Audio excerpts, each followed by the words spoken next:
Hustler Paterson and Michael Remus. Hey, what is up, everybody? Happy Thursday. Hope you're enjoying the glorious late summer weather we've got here in the Peg.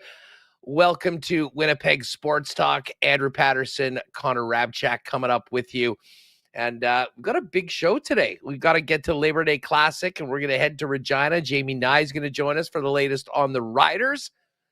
And we will also be talking with the Hammer, Jeff Hamilton, before he heads out to cover the game with the Winnipeg Free Press. Hammer first up, Jamie Nye, and then some big news with the Winnipeg Seabears. Mike Taylor is out as the head coach and general manager of the club, and they're going local. Mike Rainbow, the new boss of the Seabs.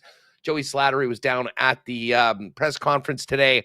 We'll look forward to getting him on with us a little later on. And as we continue fantasy football week, we're going to get Thomas Tipple back in. I had a rough night last night in my draft.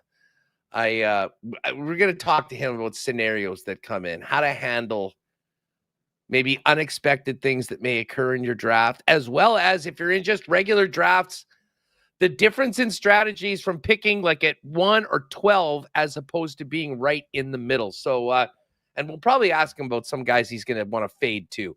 So we'll get into a little bit of NFL talk right at the end of the show. We'll get to the cool bet lines, albeit a pretty quiet night. There's some college football tonight. There's a bunch of tennis. Blue Jays off until tomorrow when the Biebs is back. Shane Bieber on the hill in a matchup of the top team in the AL and the top team in the NL, the Brewers and the Blue Jays. And what a win last night by Toronto. Touch on that with Connor in just a couple of minutes as well. But welcome aboard, everybody. Shout out to everybody in chat. Hit that thumbs up button if you haven't already. And, of course, a huge thanks to the sponsors that make Winnipeg Sports Talk happen each and every day. Our partners at CoolBet Canada. Tomorrow, 10 a.m., live on Winnipeg Sports Talk. Myself, Pat, and Jake with our first WST Winners NFL show of the year. It is a futures extravaganza. We'll be doing our favorite player props for the year, some award winners, some league leaders, as well as divisional bets to make or miss the playoffs, win totals, and an AFC, NFC winner, and, of course, our Super Bowl pick. So all of that coming up tomorrow, 10 a.m., live on YouTube. I hope you'll join us. And throughout the season, Patty, Jake, and I will be chopping it up 10 a.m. on Friday with our weekly picks against the spread. Also want to thank Princess Auto, St. Vital Dental Center, Manitoba Battery, Canadian Club, Rowley's Transfer, Aikens Lake Wilderness Lodge, and F Apparel, Breezy Bend, the Gold Eyes, Assiniboia Downs, Little Brown Jug, Royal Sports, Boston Pizza. We'll get to a why not question of the day for Not Autocorp, but Waverly and McGillivray. And, of course, as always, fan feedback for fansfirst.ca. Let's get Connor in here and get this show on the road. What's going on? Hey, I'm doing good, Huss. Counting down to Labor Day is going to be a fun one this weekend. Bombers coming off their second straight win. And what a Blue Jays game last night. You mentioned it right off the top there, but I was locked in. Didn't have confidence in Addison Barger coming up in the huge spot, but he delivered. So that was an awesome game, and I'm fired up for this Shane Bieber start Friday night. Top two teams in the AL and NL. It's going to be an absolute blast. So fired up to be here with you, chatting it all up. Yeah, listen, let's just quickly touch on that ball game last night. Lauer was out there and got lit up, I think, for 4 homers, and he has been so good all year long. I mean, his ERA is in the mid-2s. And they had a few of their own. Davis Schneider with the 2 bombs, a couple just moonshots, and Jimenez as well. Like, who was seeing that?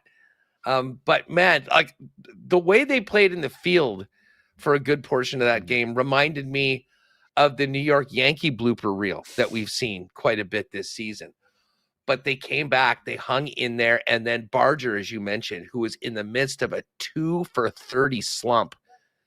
I mean, that it just feels like the Blue Jays, unlike other seasons, find ways to come up with a big hit, a big out. I mean, I still think back to Flaherty and what he did to Ohtani and Betts at the end of that Dodgers series. They are finding ways to win, and it's a really, really fun team, a very likable team. that changed the narrative big time, because if they didn't get that win, they'd be talking about the pitching. Everyone would be freaking out with the bullpen. And maybe the biggest development of the entire thing, outside of the huge hit by Barger, was the fact that they went right back to Hoffman the next day after getting absolutely rocked and blowing the game against the Twins. And he got the job done. I mean, a lot of things to maybe be concerned about throughout it, but the end result was a really positive and one of the bigger wins of the year going into this monster series starting tomorrow. And it was one of the bigger wins of the year, Huss, because of what happened earlier in the day or on the out-of-town scoreboard. The Red Sox and Yankees both winning. A loss last night would have been a 3-game lead over the Red Sox and 3.5 over the Yankees, but a win and a series win over the Twins keeps it at 4 and 4.5. And Addison Barger, yeah, you mentioned the 2 for 30 stretch. When he came up to the plate in that big spot, the broadcast said he was 5 for his last 45. So this is a guy that's had a breakout season. One of the biggest reasons why the Jays have gone from a middle of the pack, maybe wild card playoff team, to leading their division.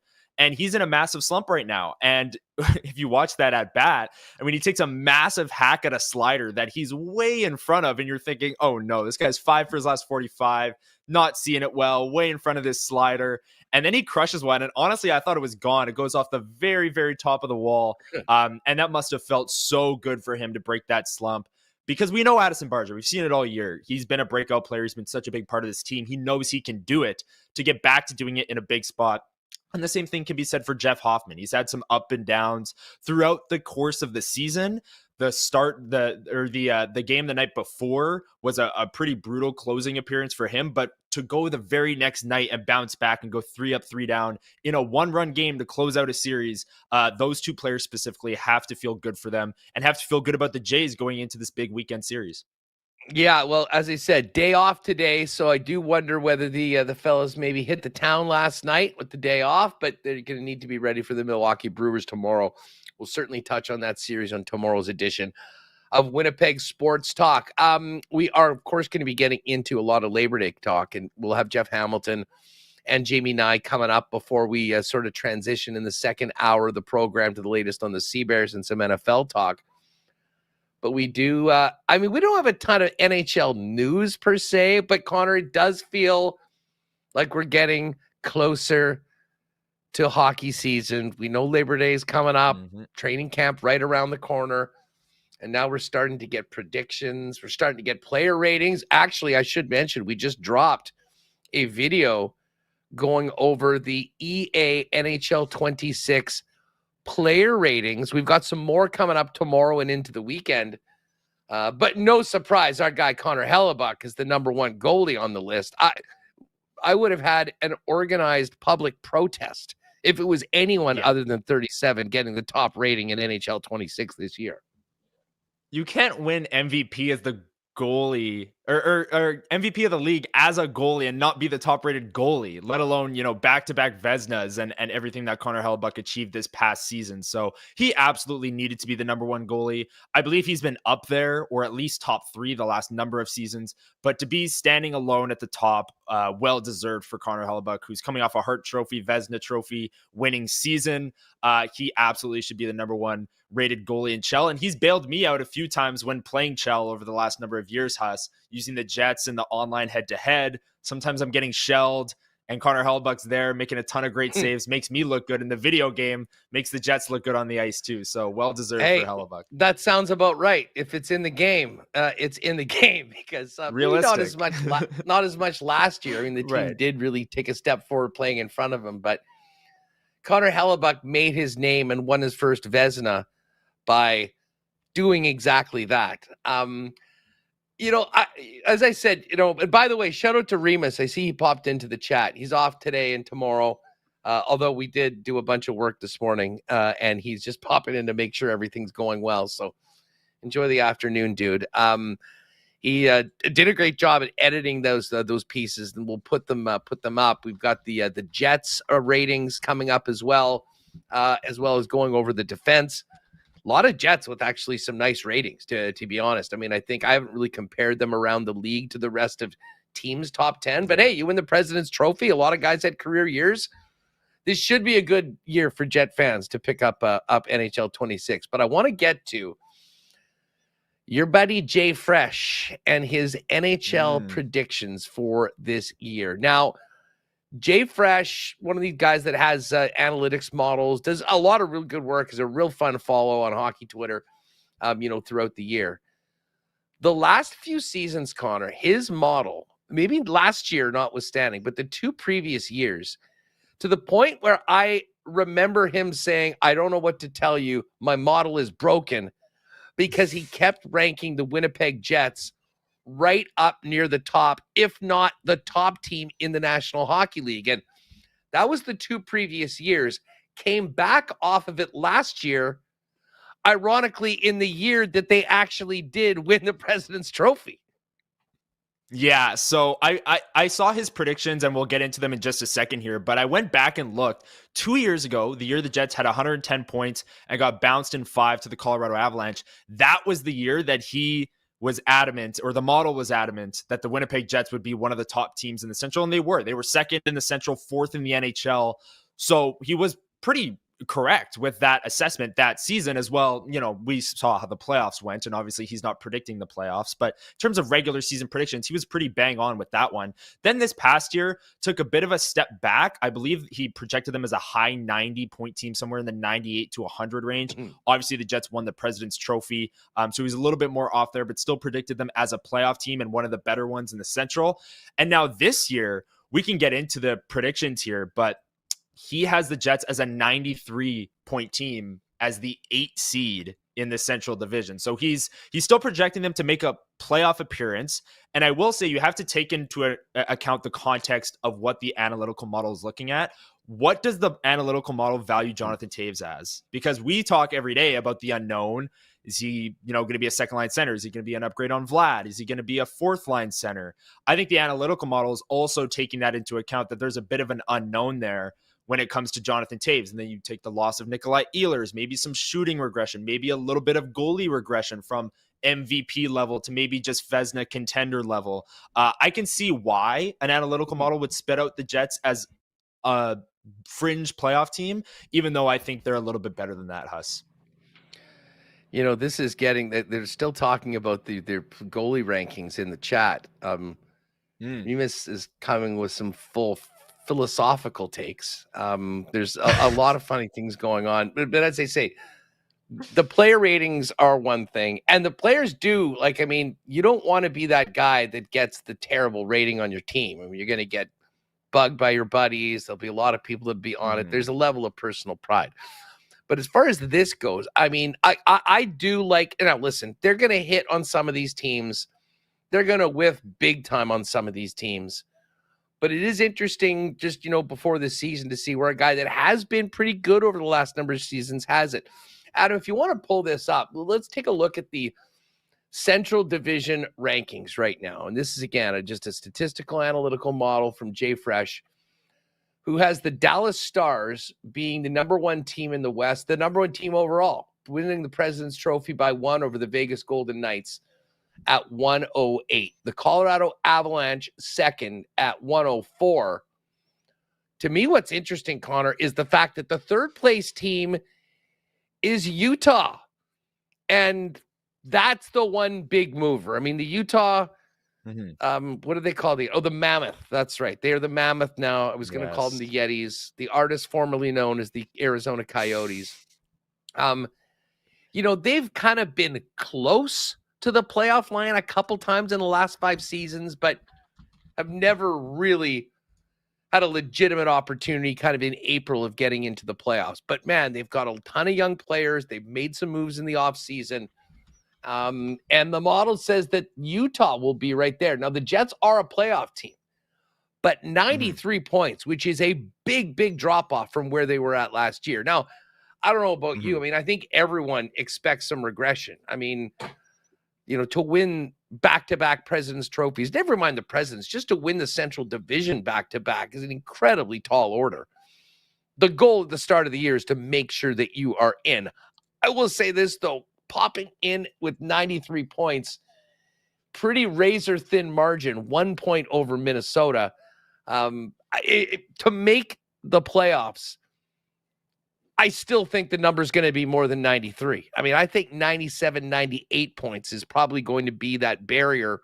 And for Winnipeg, you're not going to start 15-1 like you did last year in all likelihood, but getting off to a good start, moving forward, with a lot more questions we've had in the year, I think, to your point, kind of speaks to why the Jets are in a little bit of a different area code this year than they certainly were last season and have been in previous rankings.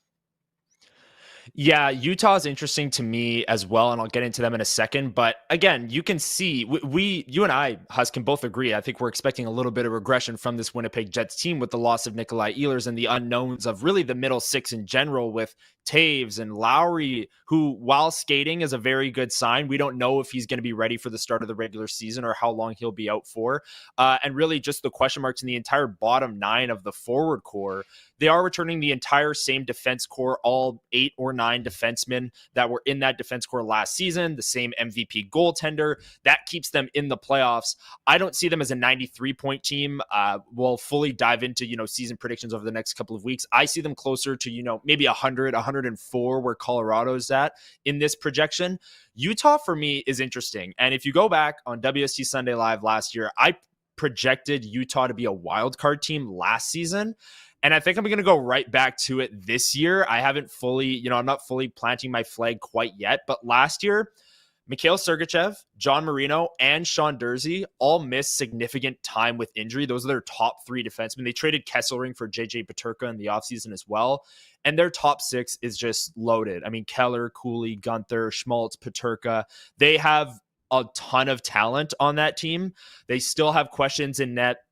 But I think if they get some better luck on their blue line in terms of health and not losing Sergachev, Durzi, and Marino all for months at a time at different points of the season, I see them as, a wild card team, but I still see the Winnipeg Jets as better than them. There's a lot of interesting things on this list, like the 93-point floor, like you said. I mean, St. Louis made the playoffs last year as the 8 seed with 96, and then the next team, Minnesota, was 97. So I think the floor is going to be higher than 93 to get into the playoffs in the first place. I mean, you see New York Rangers making the playoffs with 92 points in the East, and the East second wild card is really interesting. You see Buffalo making the playoffs in the East.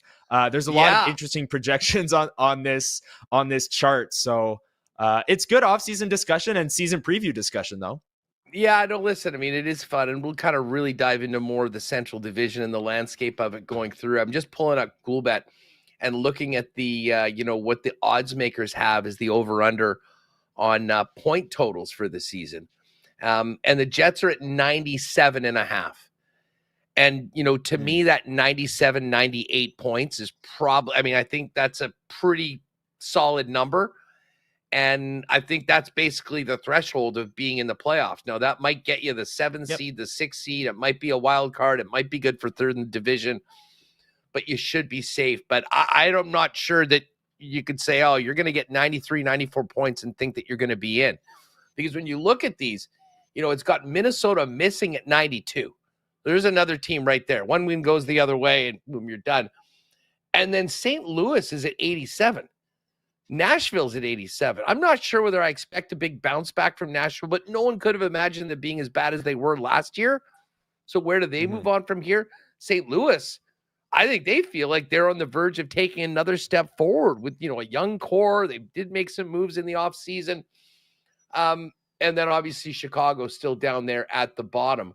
And then Vancouver and LA are on the other side. But yes, in the Atlantic, Ottawa making the playoffs, but Buffalo also with 93 points, same as the Jets, I'll add, as the final wild card team. Listen, I don't know whether this is going to be even close to accurate, but I would love to see that. I want the Buffalo. Me too. There are no hockey fans more that deserve something good than the fans of the Buffalo Sabres, because they come out, they support their team. And what we're now going on their 13th season without playing a playoff game. It's time. It's the longest playoff drought in pro sports, is it not? I believe that still is holding to this day. And yeah, that would be, I'd love to see the Sabres in the playoffs as well. They have so many young, fun players too, like Rasmus Dahlin, Tage Thompson, like these players. That was the argument going into last year. It's like the Ottawa Senators have Tim Stützle and Brady Tkachuk and all of these players that are so young and so exciting. They deserve the big stage of the playoffs, and it would be so fun to watch them on the big stage. And it was in that first round. I mean, maybe not for Senators fans because they lost in 6 to the Toronto Maple Leafs, but it was fun to watch, Brady Tkachuk in that setting and Tim Stützle in that setting. For the Buffalo Sabres, I want to see Rasmus Dahlin, who, despite being, a top 3 defenseman in the NHL, seems to be underrated because of the team he plays on. So I'd love to see Dahlin get a little bit of a bigger stage. And yeah, I mean, the West, St. Louis, I don't know, post-coaching change with Jim Montgomery, they were one of the best teams in the NHL. And now they're going to get a full offseason, return most of the exact same team with Jim Montgomery, with Jordan Binnington and net. Like, I see St. Louis as a playoff team as well. And maybe that pushes Utah out of I haven't decided yet. It's only August. I was waiting for September to do my season preview stuff, but there's a lot of competition in the Central there, especially at the top with Dallas, Colorado, and Winnipeg, the reigning champs of the division, and then Utah, Minnesota, St. Louis as well, all seemingly going to be getting better going into next season. It's going to be a very tough division. I'm just I'll hit you with these point total numbers for the Central Division from the odds makers. The Dallas Stars 104.5. Colorado also 104.5. So essentially, they're capping these guys. The over on the over on both of them is -125. So essentially, they're giving the exact same odds on points for Dallas and Colorado, and I'd say that is fair. The Jets number is 97.5. Minnesota is, I want to say, 95.5. Utah's 93.5. Just looking for the Wild here. Yeah, Minnesota's 95.5. And the St. Louis Blues are 92.5. So, I mean, you're assuming Winnipeg, Minnesota, Utah, St. Louis, all bunched in there. And the difference, based on this, from being third to being 6th and out of the playoffs, we're talking about two or three points here. Now, again, you can take all this for what it's worth, but I will say this. I actually do subscribe to the fact that the Central Division is once again going to be really, really competitive. I think tighter than before because I do think that we've got a couple more teams that'll be in the mix. And, man, that is going to make those divisional games that much more important. The head-to-head games, getting clean wins in regulation against your opponents, Connor. I mean, that could absolutely be the difference between a pretty nice spot starting the playoffs or a long off season on the outside looking in. Yeah, having 6 teams projected with above 90 points in their point totals for the season just validates that point that the Central Division may be the toughest division in hockey. I mean, I'd look at the Atlantic as well, with Montreal making the playoffs last season, who Jay Fresh has as finishing last in the Atlantic, which I found interesting as well. With, they're going to add Demidov, another year of Layton Hudson. Not fans of Jay Fresh. No. Habs fans have a lot to be angry about these days. But I will say that the Central Division always very, very tough. And with St. Louis coming on with the coaching change and Nashville, I'm expecting a bounce back. I mean, when the Jets played Nashville last season, it was never a cakewalk. It was never easy going into Nashville and winning games. I believe they actually lost both their games in Nashville last season. So that's still going to be a tough game, even though they're projected to finish, 8th or 9th in the division. And then Chicago, I mean, I'm not expecting them to get any better this year. A lot of people projected the breakout last year. I'm still just kind of shrugging my shoulders, waiting for them to get a lot better before I take them seriously in the Central. But the rest of the teams in the division, I mean, it's going to be an absolute gauntlet every divisional game. And the Jets will have to be great on home ice as they were last year, especially so against the Central as they vie for a playoff spot once again. Yeah, I mean, Chicago, they got Burakovsky, but I mean, outside of him and Bedard, I guess they just signed Frank Nazar, who's going to be playing, significant minutes right away, but I don't think the playoffs are in the future of the Blackhawks anytime soon. We'll have More on our social channels on the EA ratings. Check that out. We've got a Jets one coming up in the next couple days. Pay attention for that. And at least Jay Fresh, he's been pretty good. Says the Jets are a playoff team. I'd like that number to be a little higher to make me feel good about what's coming up. But bottom line is can't wait for training camp in a few weeks. Fan Fest on September 20th as well. And getting the season going. Connor, good stuff. Hang tight. We'll bring you back in a little bit later on. We've got a date with the Hammer coming up in just a minute. While we wait for Jeff to roll in, I would like to thank our friends at Rolly's Transfer for their great support of Winnipeg Sports Talk. Folks, if you have a move coming up, make sure you lean on our friends at Rolly's, who have been the most trusted name in moving in Manitoba into their 7th decade, family owned and operated for over 60 years. Head on over to their website at rollies.com. You can check out everything they've got going on, their history and more, but you can click on request an estimate in the top right corner and make sure to put in the promo code WST for a special discount on moving services and supplies. And then simply let them know when you're planning on moving, where you're moving to and from, and what needs to go. And our friendly staff at Rolly's will turn it around quickly with a great quote and get you locked in for the white glove treatment that they have been famous for decades. For all of your moving needs, lean on Rolly's, 256-5869, or online at rollies.com. All smiles with our friends at St. Vital Dental Center as Dr. Terry and his gang are busy heading back to school. But folks, if it's been a minute since you've been to the dentist, or you're looking for a great full-service dental spot for your entire family, taking clients from 6 months to 99 plus, St. Vital Dental is the spot. And of course, they've been serving generations of Winnipeggers, but now have a beautiful new facility at 167 St. Anne's with a wonderful staff, state-of-the-art equipment, and convenient free parking right behind the building. So for all your dental needs, make St. Vital Dental Center your spot.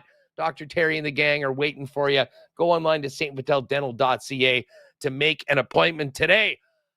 Bomber fans, are you ready to get out to Regina? I know many of you will probably be making a quick stop at your local Manitoba liquor marts on the way.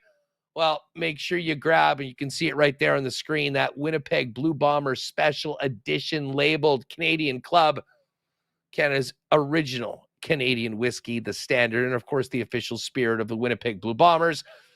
And you can also pick up one of those club packs for the road. CC and Ginger, the new citrus smash, the half and half. It's been a hit all summer. Would be a nice addition to your Labor Day as well. Get the limited edition Bomber bottle and the club pack from Canadian Club today at your local Manitoba liquor marts. And just before we bring in Jeff Hamilton, don't forget, gang, when you're thinking batteries, you think Manitoba Battery. They've been powering our entire summer with batteries for boats and campers and ATVs, you name it, all of the best prices in town. And before we know it, we'll be leaning on car batteries and truck batteries to get us through the winter. As Donnie always says, wake up, Winnipeg, stop paying more for batteries at the big box stores and shop local, save money, and get the best service in town at Manitoba Battery. 2 locations to serve you, Logan Avenue, Dover Court Drive, but you can also simply give them a call or order online at manitobabattery.com, and Donnie and the gang will deliver those batteries to you for free anywhere inside the perimeter with any purchase over $60. It's just that easy. So if you need batteries, drive on past the big box stores, shop local, Manitoba Battery. Hit them up today, manitobabattery.com. All right, let's get ready for the Labor Day Classic. Jeff Hamilton from the Winnipeg Free Press joins us before he heads out to Regina. What's going on, Hammer? How are you? Good, my friend. Just what day is it today of the week? Is it Thursday? Yeah, so Today's tomorrow Thursday. I heard you talking about fantasy football earlier in the show. I know you're going to touch that at the end of the show. I got my first of 3 drafts tonight, so I'm getting in the zone. I'm ready for that, but certainly looking forward to football weekend, heading out to Regina tomorrow, do my thing I do every year. Going to miss my buddy Ted, obviously, as we often would take these Labor Day Classic adventures, including last season. He was part of it too. So, really looking forward to this year, seeing the people out in Regina and expecting a really good game, man. I mean, they're always good games, Huss, but the stakes seem even higher in this one, my friend.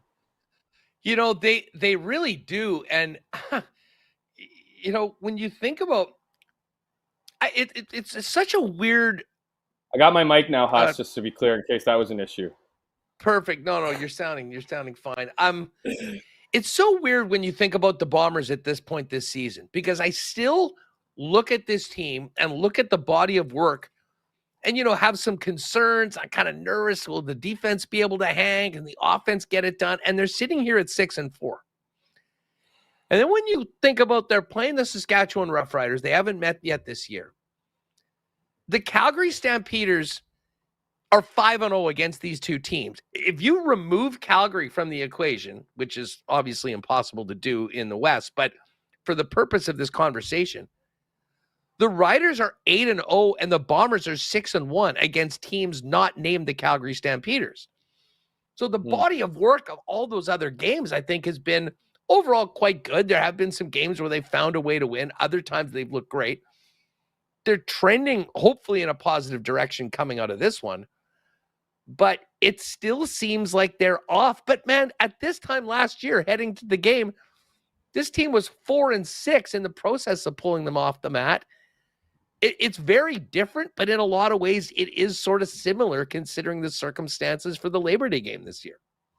The similarities, Huss, is that the Canadian Football League is crazy, right? So, like, it's hard to explain, you know, it all to your point, and I'll just reiterate a little bit of it. Like, you look at the 3 losses that the Winnipeg's had against Calgary this year. You look at the 2 losses that the Riders have. To your point, like, these two teams don't really know who they are outside of their losses to Calgary.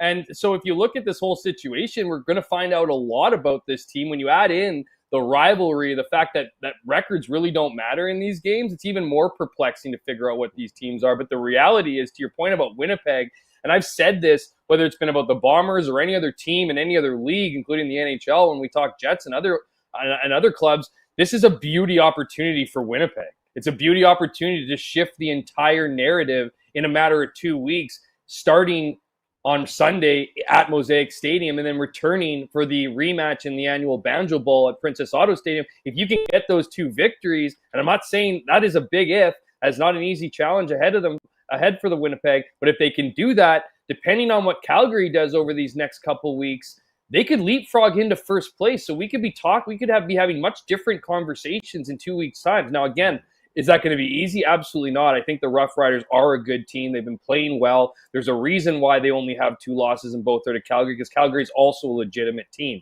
So really, it's going to be exciting in this one. I feel like both sides are unsure. Like, I don't feel a confident group on either side. We'll figure out more of that when I head out to Regina tomorrow and talk to players in the team on Saturday and their availability. But it's going to be a really interesting to look at, and I don't do this very often, but body language, things that players are saying, because much like the Grey Cup, it's like this kind of game doesn't really matter with records. You throw all that stuff out the window, and it really does become a thing about confidence, execution. And more importantly, I'd say, Huss, is these games are always crazy. They're always decided on 1 or 2 big plays. So it's about limiting those kind of things. And the side that can limit those big momentum swings, I think, is going to be the team that gets the job done on Sunday. You know, I was doing the lock shop earlier with Iwanek in Edmonton, and we were talking about this game, and we were talking about them, and I've been to most of these games. And I mean, last year was a thriller with made tons of points and the winning kick by Sergio Castillo, a 2-point win. What? And maybe I'm just used to some of the ass kickings that happened in another era and just how lopsided some of these games were and how lopsided some of the Banjo Bowls have been. 4 of the last 5 games between these two teams on Labor Day have been decided by 2 points. And I will suggest to you, Jeff, that if the Bombers win this game, it will be a close game. Mm-hmm. And if there's one thing that the Bombers can count on that the Riders can't right now, it is the kicking game. And I'm going to ask Jamie Nye about this a little later on, but the pressure on Brett Lawther going into this game, absolutely monstrous. And to me, the challenge for the Bombers is to be able to hang in this game into the second half, into the fourth quarter, and hopefully look a lot like the Bombers did in the fourth quarter last game, which wasn't always the case earlier this season. Yeah, like It's kind of what I meant when I said those momentum swings. Like the last thing the Bombers want to do is just another way of saying what you just said, Huss, about not, wanting to have a closer game come that fourth quarter and really have the final 15 minutes decide these things. And I'm with you. I don't think this is going to necessarily be or will be a Bombers dominant performance from start to finish. So I don't think that that's going to happen. If not ruling that out, we'll see what happens. These things are crazy. But if they can get to that fourth quarter in a, up a little bit, down just a little bit, then you put yourself in a position where anything can happen. And again, those one or two plays will be the difference. Where they need to make sure of this, Haas, is that they have a strong start. And that strong start doesn't need to be go up 2 touchdowns, build yourself a lead, and hold on. It means you need to be competitive right off the bat. You can't let what is expected to be over 34,000. I think they're setting a new Mosaic Stadium record this weekend because I think they're finally selling standing only tickets. So it's going to be a great atmosphere. There's going to be, I think, a lot more than what we've seen over the last few years, certainly since COVID, more of a Bomber presence, but there's always a sea of green, and there's a certain pride, obviously, with this team being in first place and wanting to get behind, their local football team here. So I do think those momentum things are so important. The noise is going to be a major factor from the home crowd. That's no secret. That's still a central issue for the Winnipeg Blue Bombers. They've been blasting noise all week to try to manufacture that environment. I know that's pretty typical, Huss. This week is exceptionally loud. Like, it's exceptionally loud, like to the point where you need to wear earbuds, some noise canceling device, because it's so hectic. I will say this though, and this is the part we chopped this up in our last episode of CFL 110 on Tuesday when we go through each game every week. I think there's a significant thing to be said about Jason Hogan being a new offensive coordinator in this environment, right? He's at practice yesterday. This isn't, he admitted this isn't going to be the situation. He's going to be up in the booth, relaying those messages, but he is screaming in the backfield at Princess Auto Stadium, trying to create that environment. I think it's going to be a challenging situation for him. These are the kind of games where there's no margin of error. I'm not saying that Jason Hogan's going to fall on his face and not be able to execute.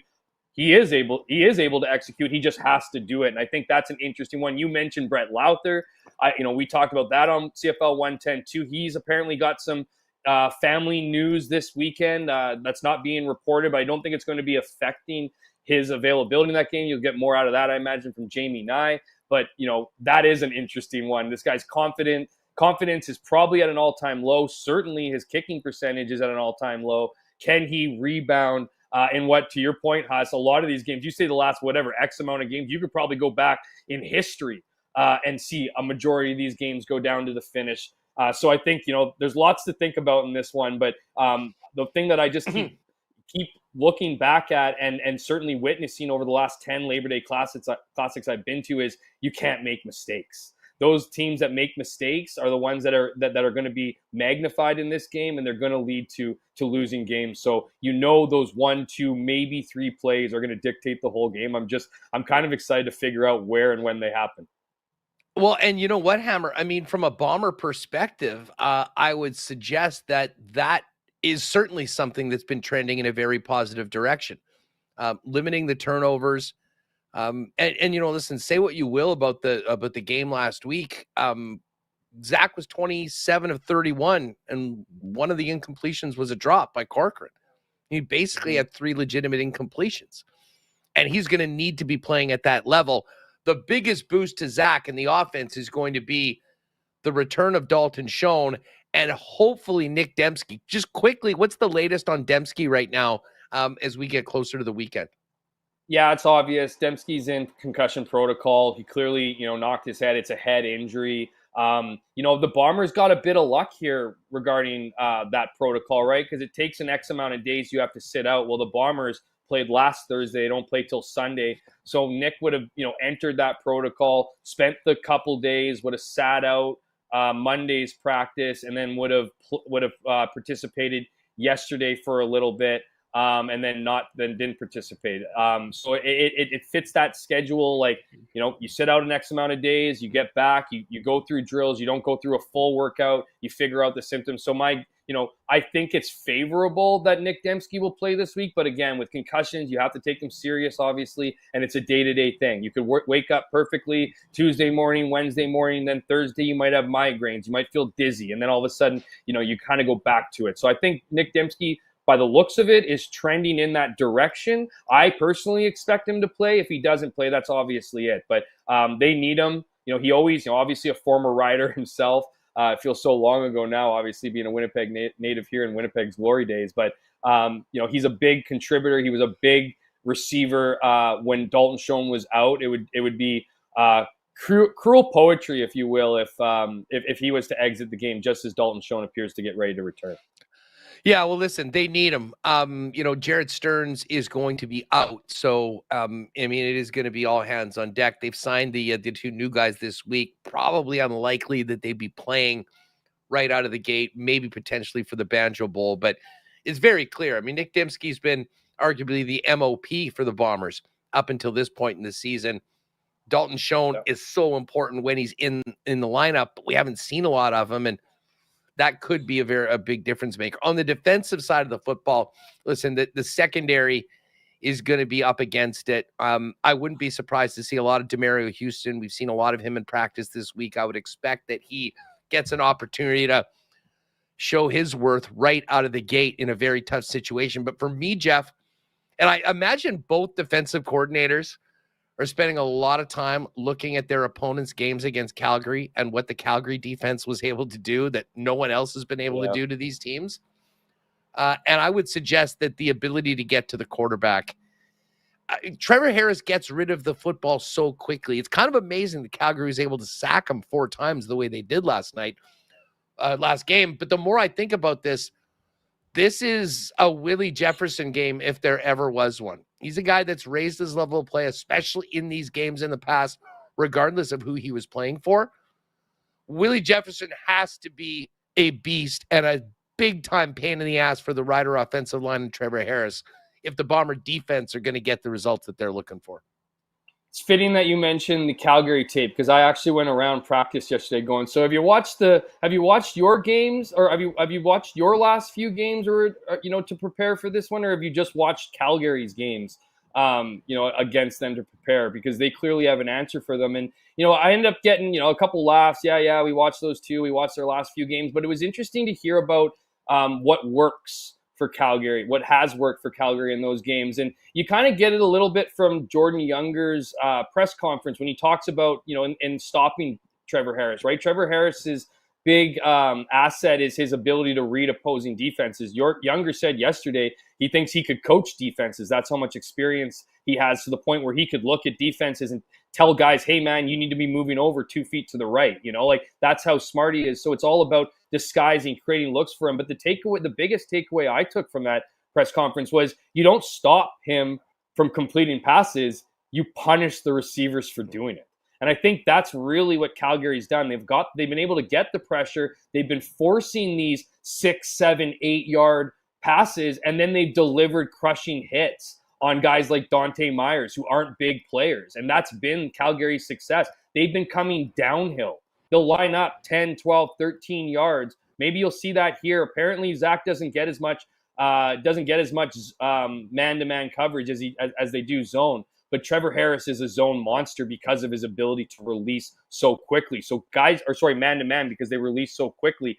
So they, like I said, they line up about 13 yards and they give them that 6, 7 yards to catch the ball, and then they're running downhill. So that seems to be the success that Calgary's had against Saskatchewan's offense. And I'll go another step here, Huss. You mentioned, Dalton Schoen, obviously a big and natural boost to that offense. But if you look at what they were able to do against Montreal, owing to the fact they had a 4th-stringer, was the defense played a massive role in the offense's success. That getting them the ball, letting them have more, getting the other opposing defense tired by getting the opposing offense off the field quickly, right? Forcing those 2 and outs. Trevor Harris is really good at moving the chains. That's what the Bombers need to be good at on Sunday, regardless if they're moving the field and scoring touchdowns. Of course, they need to get points, but they got to resist 2 and outs. They need to ensure that their defense have enough energy to do exactly what I suggested. And that's what Calgary's done in both of those games. Calgary limited Saskatchewan to 0 points in the second half. They were hurting by the final whistle. Winnipeg needs to be physical, they need to be quick, and they need to be on those receivers. And they can't, and I repeat, cannot get beat by those over the top kind of plays, chunk plays down the field. And that's, again, what Calgary's been doing. They'll allow you to come up, but they're going to punish you once you touch the ball. And Winnipeg needs to do exactly that if they want to win this game. Yeah, I mean, limiting the explosion plays was at the top of the list a few weeks ago, and it's gradually gotten better. But again, they're moving up a weight class, going up against Saskatchewan. Do you anticipate a lot of Demerio Houston on the weekend? I honestly thought he wasn't going to play, to be honest with you, but he's factoring into the offense now, including the defense now, including the first team defense. I don't expect him to play this weekend. Now, I could be completely wrong on that. I'm not sure he's caught up to the system. You got to remember, right? Jordan Younger became the defensive coordinator last season. And while there is definitely some Richie Hall flavor in that defense that we see today, there is a lot of Younger, right? The predominant 4, it doesn't rush, it does not, often rushes 3 instead of 4, right? How much that affects Demerio Houston's knowledge of the playbook, I'm not 100% sure. But if you would have asked me at the beginning of the practice week, I would have told you he's probably not playing this week. At this point, it feels more like 50-50, and possibly he can. To your point about how the defense can get helped out, so much of it really is on the offense. And Zach, certainly Brady, the O-line, their ability to hold on to the football. I mean, if the Bombers can't stay on the field offensively, it will be a long afternoon. I think we can safe to say that. I mean, if we're looking at time of possession, if the Bombers can be close to even or even ahead on time of possession, that will be, first of all, Trevor Harris can't score if he's not on the field. I mean, that just goes without saying. But you brought up the best point. I mean, if you can have longer drives, the defense can be fresh. And this defense is really going to be tested, and it is going to be on the offense, even if they're playing more of a field position game, to be able to hold on to that football and give their defense the best chance to succeed when they're on the field and not be out there all day, like has happened in some previous Labor Days before this run that the Bombers have been on, winning 3 of the last 4. Well, that's why I think Jason Hogan has his hands full, right? It's not just Jason Hogan having his hands full, whether it was Buck Pierce before that or any other defensive coordinator calling plays in this game.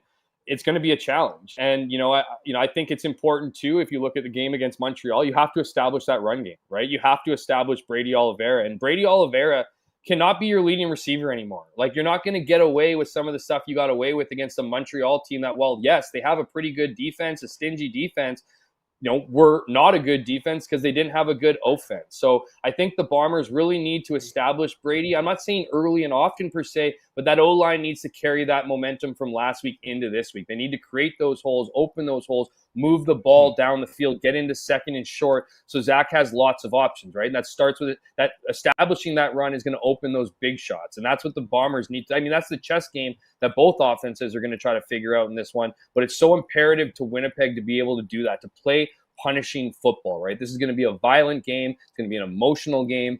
This is where you need to win that trenches battle more than any other game. I'd argue, outside of obviously one and done playoff games in the Grey Cup, this is the one where you need to really have your way with what is an incredibly good Saskatchewan Roughriders defensive line and linebackers group. So those are the battles we're gonna be looking at and focusing on. If they can win those battles, it opens up the run game, it'll open up the pass game, it will help out the defense. It all goes through those front 5. That's a majorly tall order to ask, but that's life, and that's been the case for this team through their success the last 5 seasons. Yeah, no doubt. Listen, the offensive lines looked a lot better over the last few weeks. They're going to need to be that, and certainly Brady Oliveira, with the ability to, he has put the team on his back at a couple times in the past couple of weeks.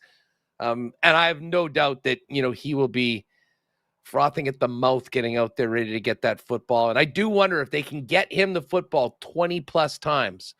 Some of them I'm sure will be checkdowns, but you're getting into the high teens of carries, whether they can win that time of possession battle, whether they can be successful in moving the football in what could be a field position game. The weather looks like it's going to be nice. Not sure how windy it's going to be, But the one thing, as you mentioned, it is going to be loud. What a scene we're going to have coming up in Regina with 34,000 fans for the biggest game of the year. And I think it'll feel like a little mini Grey Cup weekend when we're out there beginning on Saturday afternoon, Hammer.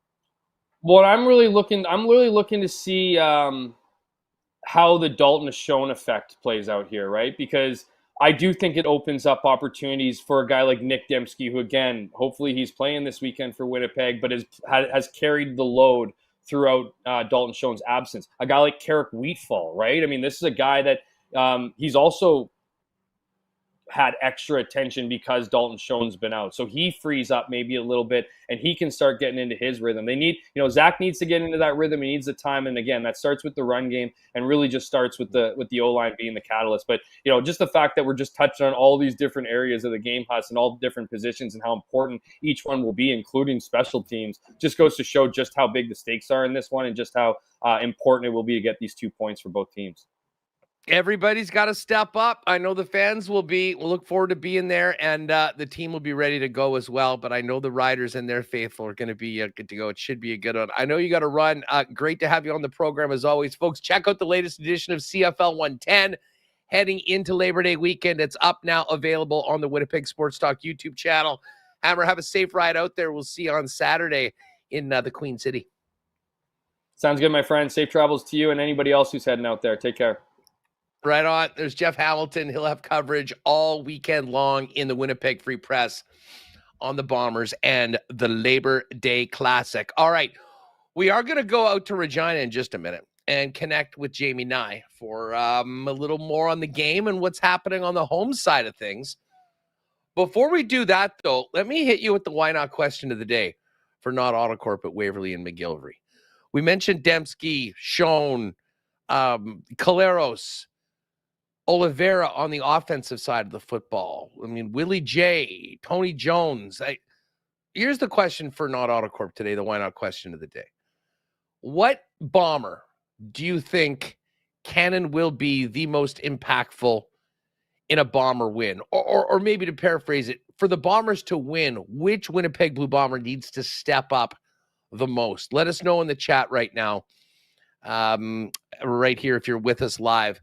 And we'll get to some of your feedback. Tomorrow we'll get into some predictions. But what play are you looking at to stand tall and really lead the Winnipeg Blue Bombers, on Sunday in enemy territory against Saskatchewan for what should be a wild one? Of course, the Banjo Bowl is the following weekend, and we'll be back at Princess Auto Stadium, packing that place for another sellout.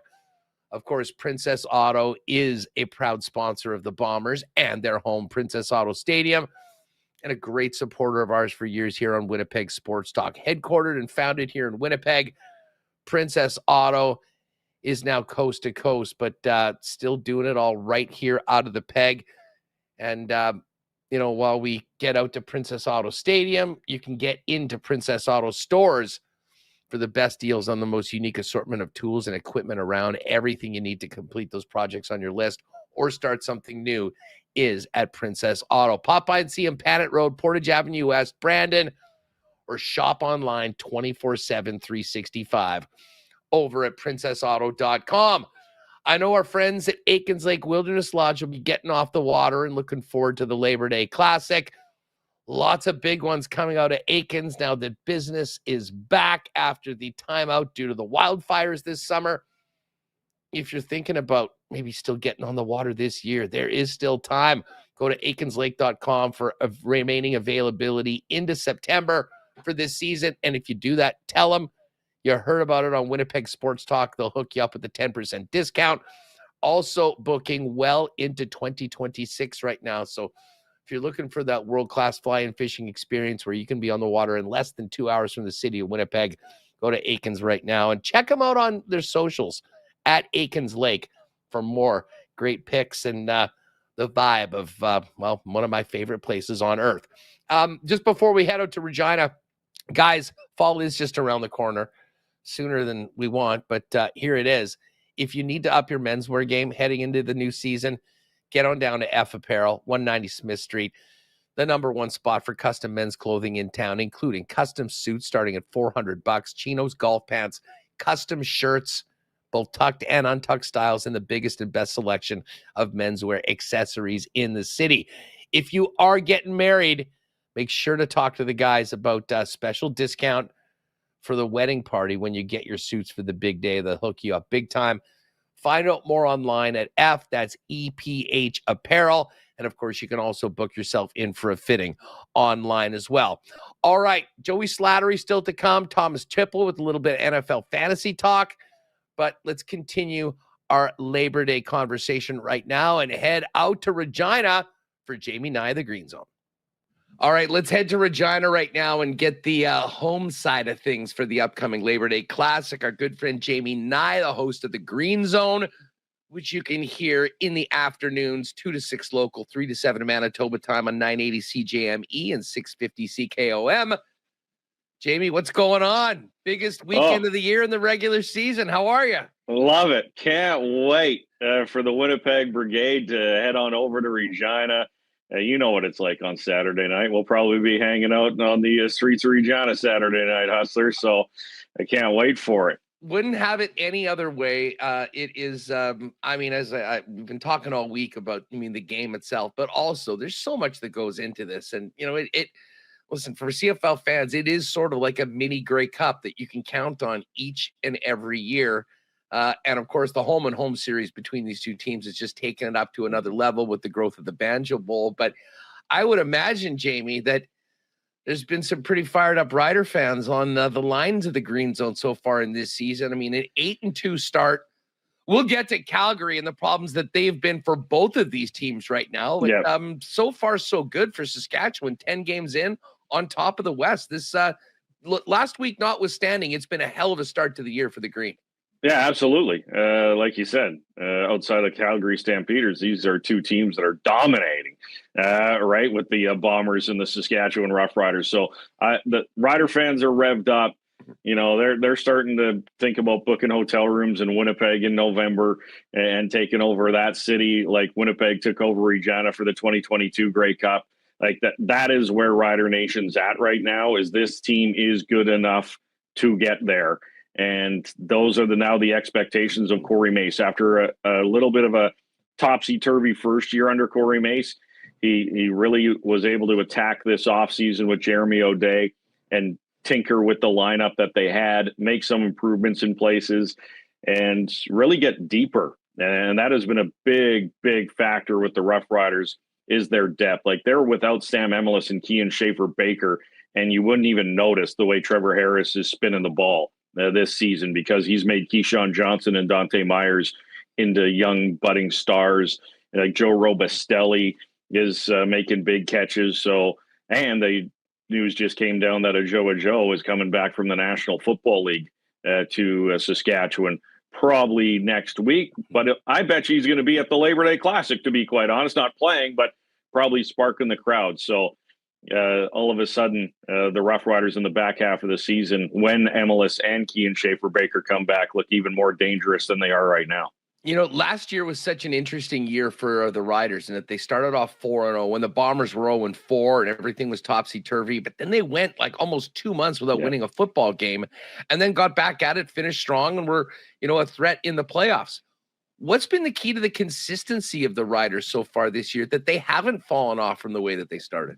Trevor Harris is healthy. Bottom line, that his health will be where this team goes. I know they brought in Jake Mayer to be, a little bit more of a consistent backup, and they did get a win. He did miss one game, and Jake Mayer did win once this season. But this offense and this team, I think, will go the way of Trevor Harris's health. Year one with Trevor Harris, that ugly knee injury, and had a bunch of fractures, left him out of the season. And then last year got hurt again and was out for 6 weeks. So where the Riders go, Trevor Harris will take them. He is the leader. There is no question that he is the captain of this football team.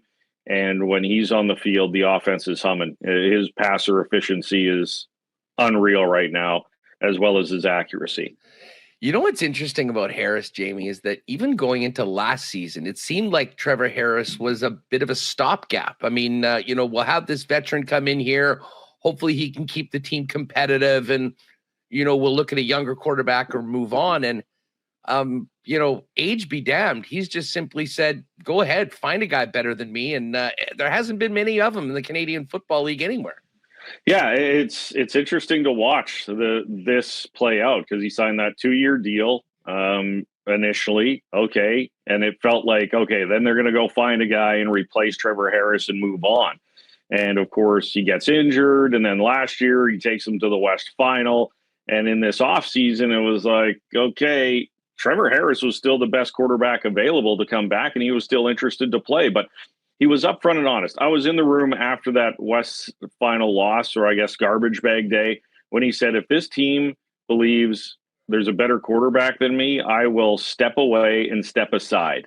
And he's like, I respect this organization too much to, get in their way. If they feel it's time to move on, it's time to move on, and I'm going to have to accept that. It was a very honest answer, but a very mature answer. And he's 38 years old, and he gets the business of football. But they weren't able to find that guy. It felt like when they signed or made that little trade for Jake Mayer's rights and signed him, that it was like, okay, let's see how Jake does with this system. And maybe, in 2026, maybe we make that move to Jake. I don't know if he's really impressed that much. So it'll be interesting this offseason.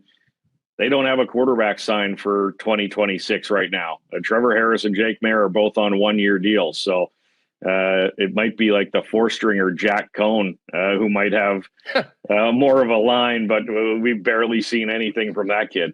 Well, the one thing, I'm not writing anybody off now. If you would have told me 2 years ago, where would Bo Levi Mitchell be right now? I would have said the TSN panel. Zach Calero still has shown that he can still play at a high level. You look around. But when Zach Caleros, that concussion after Simone Lawrence in 2019, everybody was like, poor Zach, his career. And he's won 2 Grey Cups and gone to 3 more. Timing out these quarterbacks because they get to 35 or on the other side of it is not. By the way, just while we're talking about 30-plus-year-old quarterbacks, what's the Green Zone been saying about what Cody Fajardo's doing in Edmonton right now? Good for him. That's what we're saying. You look at what Cody Fajardo did, winning a Grey Cup in Montreal since he left Saskatchewan, and now he's added some consistency to that Elks team. And good on him. I'm on the good on him Cody thing. I was hard on him when he was here. Absolutely. I'll own that. I said, get rid of this guy. He's not a leader. The woe is me stuff was growing old for Rider Nation and everybody else. And but he got a guy's trust in Jason Moss. And Jason Moss, he was the offensive coordinator in Saskatchewan. He didn't want to bench Cody Fajardo at the end of that season when they went with Mason Fine and, it seemed like tank their season for whatever reason they did that. But that wasn't Jason Moss's decision. So Jason gets him to Montreal and kind of rejuvenates his confidence. And we're seeing that confidence from Cody in Edmonton too. He knows he can win. He knows he's a Grey Cup champion. He doesn't, it seems like in Saskatchewan, he was trying to earn everybody's respect that he can win. And it really mattered to what the outside world thought of him. I don't think he gives a heck anymore. And away goes Cody. And the Elks, if it would have, and as we've heard, if it was an open competition in that Edmonton training camp, Cody was the better quarterback. So it was more PR than anything that had Trey Ford as the number 1 guy for the first couple of weeks. Yeah, listen, the Fajardo story this year has been awesome. And bring it back to the Riders, it shows you what the importance of a veteran, experienced quarterback that can get the job done. Both teams are having it. And we'll see whether the Elks can maybe do the Bombers and Riders a favor and get one over the Stamps, who have been incredibly good, shockingly good, I think, compared to what the expectations were coming in. But quarterback play is going to separate a lot of these teams, and the Riders have been getting it, and the Elks are getting it right now. But as far as the Riders go, I still think of Corey Mace, his team, as being a defensive-focused team, and this defense is seemingly continued to stay near the top of the league after really being the backbone of a team that often didn't have their quarterback last year. What have you seen from the other side of the ball so far, Jamie? And how big of a wall will that be for Zach Caleros and the Bombers offense when they get to Mosaic? Yeah, well, this Riders defense at the start of the season, they're a little like they're getting through it. They're allowing a ton of yards passing and everything else. And then they lost to the Stampeders the first time. And that 24-10 loss, it was like a wake-up call. It really was. And then after I looked it back, after week 6, it's been not even close on who has been the best defense in the Canadian Football League. When you have Mike Rose, Micah Johnson, Caleb Sanders is an underrated defensive tackle in that rotation, and then Malik Carney and Shane Ray coming back to the CFL off the edge. It is a dynamic defensive line that I know they get pressure, and then that helps the secondary, of course. And we're seeing Roland Milligan right back at the top of the league in interceptions again, where we're kind of like, oh, is this going to be like a little bit of a slump after Defensive Player of the Year last year at the start of the year? No, now he's going and ball hawking again because that defensive line is getting after it. So it's going to be up to Patty Neufeld, the Regina product, and Stanley Bryant and those guys to protect Zach, or it's going to be a long, long evening at Mosaic Stadium for that Bomber offense. Yeah, I mean, when you look at how the game matches up, I mean, listen, Saskatchewan has been the standard right now so far. I mean, I think we've all got to look at that. I mean, the Bomber offense, hopefully we'll have Demski and Schoen in it. That should be a nice boost for them. The defense is a work in progress, but this is going to be the biggest test of the year for a secondary that has been transition. The one area, Jamie, that I can confidently make the argument that the Bombers certainly have the advantage in would be special teams, specifically the kicking game. How much pressure is Brett Lowther in going into this game, especially considering that this one was won on a bomb from Sergio Castillo last year, and the fact that as well as everything's been going for Sass this year, he has had a really, really rough time maintaining the standard that he's had for his time as a Rider.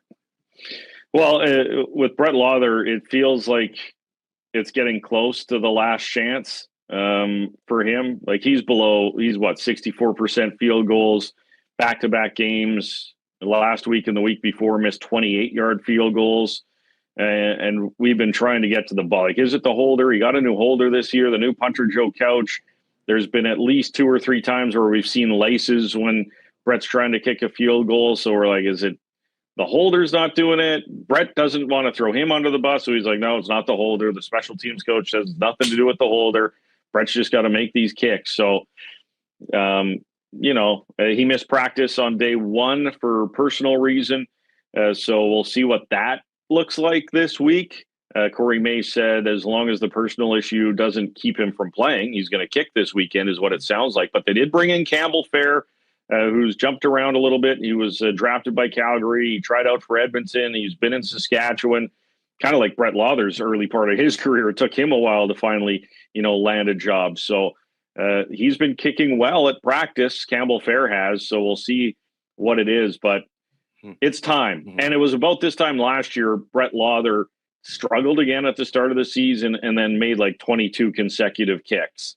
So that's what Rider Nation's hoping for. We're all cheering for Brett. We all really like Brett, but it's got to get better. Corey Mace will have to make a tough decision because Brett Lowther is one of the captains of this football team. Well, and that's the thing. I mean, especially in markets like Winnipeg and Saskatchewan, you often find a kicker find themselves a home and really becomes not only a big part of the team, but kind of an ambassador around the community a little bit more. And it certainly seems like Lowther's been there. You know how important he is and has been to the organization. How's Corey Mays handling it? Because it's obvious to anyone that's been paying attention that it hasn't been up to where they needed to be. But you mentioned he is a captain. It's a fine line between continuing to believe in your guy, but also being ready to go the other direction if you have to make a very tough choice. Especially a kicker, right? If this is another position, the spotlight's not as large. If this is a veteran defensive back, like sure, there's going to be times where like, oh, you got, the touchdown against him and those types of things. But the coaches can always go to the film and say he's grading out well. Like, right? He gave up a touchdown, but you didn't see the 20 other plays away from the ball that he was making. Kicker and quarterback are the 2 positions that are just right in front of the fan. Are they completing passes? Are they throwing it on time? Are they kicking it straight down the middle? Like those are no brainer. Anybody can watch that and assess how the kicker's doing. And for Corey Mace, he's handling it as best he can. He's a player's coach. He trusts his guys, but it's interesting. It's an interesting conundrum for him, right? This is probably the biggest personnel test for Corey Mace because you have a very popular guy in the room. You have a very popular guy in the community, but he's the worst kicker in the league. And can you go into the playoffs like the Bombers did in 2022 and not have a guy you trust to make a key field goal and possibly cost you a game? Like that Grey Cup, there are a few kicks you might remember for the Bombers. Was it Leggio who was the kicker in that game? Like now he's automatic for Hamilton, but back then it was a struggle. So this is you can't have that situation. And you brought in Campbell Fair now to push Brett Lauther. And if Brett Lauther's average after the Banjo Bowl is still in the 60s, like it's at a point where you have to make a change to see what this kid can do. Because even if Campbell Fair is 75%, that's 10% better than Brett Lauther's doing. Well, I mean, and when you're missing 28-yard kicks, I mean, those are, you could probably pick fans out of the stands that'll be able to put them through 28. I mean, those are automatic. Or they have and everyone's like, the one was a windy day, and everybody said, the wind. And then Mark Leggio, it was against Hamilton. Yeah, Mark Leggio going up against the same wind, boots one from 34, and it went straight into the mid, like right down the pipe. There was he kicked the same direction into the same wind. Come on. And Brett Lauther kicks here every day. That was a Mosaic game. That was his home stadium with the wind. He needs to be better. And he knows, and he said it. Brett Lauther's owned it. He says, I hate that this team's the record we're at, and we're talking about the kicker. Jamie and I's with us getting ready for the Labor Day Classic from the Green Zone in Saskatchewan. I guess from a Bomber perspective, they've got a lot of tape to watch, not only of what Calgary did to them to try to be better, but what Calgary did to the Riders. I was on Saskatchewan last week. I thought that they would go in sort of, turn the tables. It is insane that Calgary is 5-0 against these two teams. And, we were thinking about what the Bombers and Riders records would be without games against Calgary. It'd be 8-0 and 6-1. But just last week, what were the keys to Calgary kind of shutting down the Riders in that second half? Not to mention sacking Trevor Harris 4 times for a guy that gets rid of the football that quickly is something you don't see very often. I mean, what was it about what Calgary did last week that was able to limit them in the second half after a big comeback in the second quarter? Yeah, like right off the hop, Calgary, scores a touchdown, takes some control in that second half. They did it early as well. But outside that game was 15-14 at the half. But that was a 7-minute stretch for the Riders where they scored 13 points, right? They scored a touchdown. They went for 2, didn't get it. So it was 13 points in that 7 minutes. Outside of that 7-minute stretch at the end of the first half, the score was 32-2. Like that was that game. From start to finish, outside of that 7 minutes, the Stampeders had their way with the Roughriders. They were, again, just like the first game against Calgary, they were the tougher team. They were owning the line of scrimmage. They were blowing up the offensive line. The defensive line couldn't get any penetration to get after Vernon Adams Jr. And when you give him time, he's going to pick you apart. Dedrick Mills got going again like he did in the first game, and the Riders couldn't really establish their run game. A little better in the second game than the first game. It was all line play again. And that's where I'm really interested in, is because we've seen the Riders own the line of scrimmage for everybody else in the league except for Calgary, but they haven't played Winnipeg yet. There's only 2 teams the Riders haven't beat this season, Calgary and Winnipeg, because they haven't played them yet. So I'm really interested on Sunday to see how these 2 lines match up against each other, because it seems like they're 2-3 in the league right now. Well, and listen, I mean, we can talk about the receivers and a whole bunch of players. More often than not, these games are won and lost on the line of scrimmage. And if the games are really close, it could be one mistake, one turnover, one the other way. And obviously, it goes without saying that that's going to be ball security and execution is going to be very important in a game like this. I do want to ask you before we go, Jamie, just about what we're expecting on the weekend, because we got a couple buses coming in. There'll be plenty of Winnipeg Blue Bomber fans. But noticing they've opened up standing room, this is going to be the biggest crowd ever in Mosaic, over 34,000 seats. at the beginning of the season, there was a lot of talk about like where the fans are. How important and has this great start of the Riders been? And what are you hearing from people around the province about the renewed faith in the team and the excitement about the Riders and this football game? Well, it's all about winning, right? Winning sells. Nobody wants to go to a game that's not entertaining. And this offense is entertaining. This team's entertaining. They are a great community group. Like they get involved in the community. They've opened everything up to, they've welcomed people in. Like there was the us versus the world stuff that was going on a lot with Chris Jones, etc. Back in the day, and the fans kind of did what? It's like it was like the team against the fans and the media, and that's dumb. Not going to work. It's not going to work here, right? But Corey Mace is a lot more of a, it's going to be about everybody, fans, everybody is on this. Get on the bandwagon, let's go. So that's helped. Now they're winning. They're exciting. It was a sellout against Hamilton, sellout against Winnipeg. I think they're trending well-ish, even though it is Montreal in the next home game. But this is a big game. Like, I think they sell out Montreal within a week if they beat the Winnipeg Blue Bombers.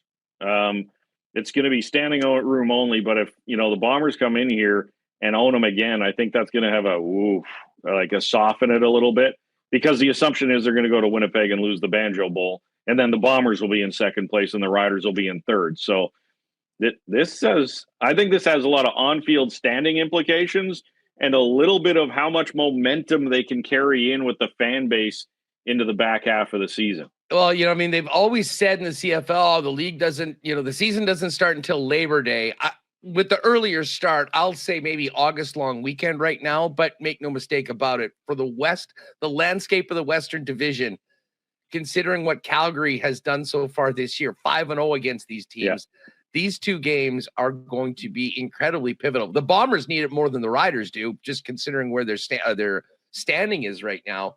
And, of course, there will be a rubber match between these teams. Yes, there will be. Split later on, a third game. So all incredibly important. The one thing, I don't know what's going to happen in the game, but I will guarantee that everyone in green and in blue are going to be partying their asses off for a couple days, and it is going to be a great time. I'll look forward to seeing you and all our Rider fan friends when we get out to Regina on the weekend. Jamie, thanks so much for doing this. And I'll just quickly plug, because I know there'll be some Bomber fans that might even be driving in on game day. Let us know about the pregame coverage that you'll have cooking up before kickoff on Sunday. Yeah, we always do 2 hours before the game. So kickoff's 5 o'clock local time. So we'll hit the air at 3 o'clock and have everybody in. I already talked to Tony Jones this week for Behind Enemy Lines, and we have our regular features.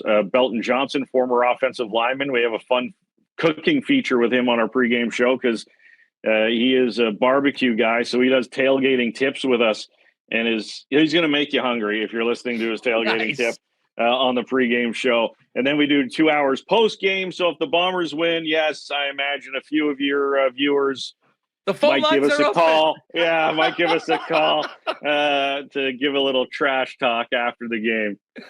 Hey, listen, really looking forward to it. There's nothing like it. The Labor Day Classic in Regina. We'll be out there and we'll see you there. Thanks for doing this, Jamie. And here's to a great weekend for not only both these teams and the fans, but the league. It should be a great one. Absolutely. Labor Day weekend. It all begins now. This race to the playoffs is going to be absolutely electric. Have a great one, pal. Yeah, no problem. All right, great stuff with Jamie Nye. The excitement for the game builds. Excited to hear that WST legend Tyson Ducharme has just announced he has been a late add to the contingent heading out west for the weekend. Listen, we're going to get to Joey Slattery in just a minute. I do want to get to fan feedback brought to you by Fans First, your number one spot for buying and selling Winnipeg tickets on the resale market, where what you see is what you pay. No added fees with Fans First. And while we wait for Jets season to come, CFL is on Fans First. So if you're dying to get tickets to the sold-out Banjo Bowl or the Labor Day Classic this weekend in Regina, you can check out fansfirst.ca. I asked, which is the Bomber that needs to step up and be the man to really lead the team to victory on the weekend? And A lot of Zach Caleros. There's Pat Rathwell, who's going to be leading the charge, the 1930 crew, saying Zach. Dan Jets fan, Sergio. And listen, if Sergio can have a big-time impact in this game, that's great news for the Winnipeg Blue Bombers because, as we mentioned, Brett Lowther has been struggling, to use an old Joe Namath-ism. Robert Campbell is Zach. Johnny Bender has to be Zach Caleros. Needs to be near perfect, I think. CFLOG, Zach needs to put the team on his back, add to the legend. And comment, most impactful will be Tony Jones. Most impactful will be Casillo. Best showing will be by Tony Jones. And then James Zilster, Zach throwing completions, 97% all game long. And I'm here with Phyllis. Zach is my pick, but Willie J a close second. Willie always comes to play on Labor Day. Keep your comments coming in the chat. Fan feedback brought to you by fans first, by fans, for fans. No fees. Hey, if you are heading out, you're looking to get some Bomber gear before you're leaving, head on over to Royal Sports, your one-stop shop for the best in fan gear for the Bombers, the Jets, the National Football League, which is about to kick off, and so much more. And, of course, with hockey season about to get going, Royal Sports is the #1 hockey superstore running for over 50 years. Everything you need can be got for hockey season in one trip to Royal Sports. Skates, sticks, equipment, goalie equipment, you name it, Royal has it. All waiting for you at 750 Pembina Highway today. Follow them on Instagram as well at Royal Sports Winnipeg for the latest merch drop, sale information, big tent sale coming up on the other side of Labor Day. Also want to thank Boston Pizza for their support, guys. Slow night tonight, but starting tomorrow, Blue Jays and Brewers, big weekend of Canadian Football League action. Of course, Boston Pizza is the place to go when you want to gather with your gang to watch the big game and enjoy those ice-cold schooners, world-famous BP wings and gourmet pizzas and more. Staying at home, you can always get it hot and fresh to your door by ordering online at bostonpizza.com. And just before we bring in Joey Slattery, we stocking up on some of this for the ride out west. Big cheers to our friends at Winnipeg's favorite local brewery, Little Brown Jug. You train day in and day out, learning new techniques, approaching new concepts, and living out the thrill of achieving your goals. Building a craft beer is no different. While you spend your hours on the ice, we spend ours here, brewing our trademark beer. Again, and again. Here's to pushing the status quo and challenging ourselves to build something memorable. 1919 by Little Brown Jug. All right, just about to bring in Joey Slattery. One other good one from Bart on the fan feedback. Most impactful is Brady. The team generally goes the way he goes. If he is rolling, the team is usually going to get the W. I wholeheartedly co-sign on that one. Now let's bring in the Slat Man, Joey Slattery. Just when you thought you'd have a few minutes to take a rest after the CEBL weekend, we got big Seabears news today. First off, great to have you on the show. How was the weekend? Oh man, the weekend was so fun. Was running on adrenaline basically until about Monday afternoon, and last couple days have been laid back. I haven't gotten up to too much, but the rumblings were starting about this well before the end of the season, and once we started hearing it might be someone local and Mike Rainbow, it was, I kind of anticipated it was coming soon, but it's probably one of those things. It's better to get on it now than wait till deeper in the offseason because Mike Rainbow, also the Westman head coach. So he's got two jobs at once here, two full-time jobs. Yeah, I mean, of course, Mike Rainbow announced today as the new GM and head coach of the Winnipeg Seabears. What was the undoing for Mike Taylor, Joey, before we talk about the new guy? Well, I mean, performance, obviously, right? This is a team that, had a really, really strong start. The only year they were above 500 was that first year. So if you look at how the seasons have played out since, 500, I think he was like 32-32 during his time with the Seabears in the regular season. Didn't win a playoff game despite 3 attempts. So, the writing was on the wall for Mike Taylor, I think, a little bit. He's done a lot of good. I mean, you can't take away what he did for the community. He was a great spokesperson and advocate for not only the team, but the city of Winnipeg. He genuinely loved it here, but he wasn't able to find that magic that he had in the first year. And, we saw the revolving door over the last 2 seasons.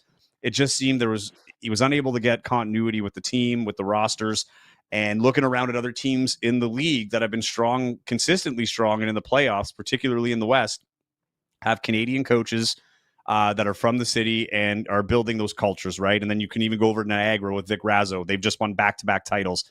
Took them 6 years to get the first one, but now they've got two. We're starting to see the payoff there. But David Asper, who also spoke in the press conference, said it wasn't purely performance-based. This was something they were talking about even before the season started with Mike Taylor, saying they wanted to go with someone who could be in Winnipeg full-time, right? I can't remember the exact quote that he used, but prairie dirt, someone with prairie dirt and whatever, wheat wisdom or whatever it was.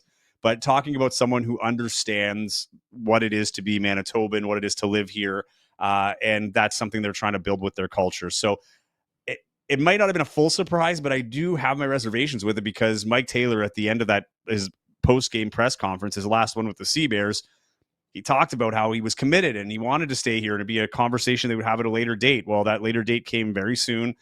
He's been notified, and Mike Rainbow is now the man with the job. But I just don't think there was an avenue here for Mike Taylor to go forward. I thought maybe they would separate the two because he was general manager and head coach, but they decided to go general manager, head coach again with Mike Rainbow.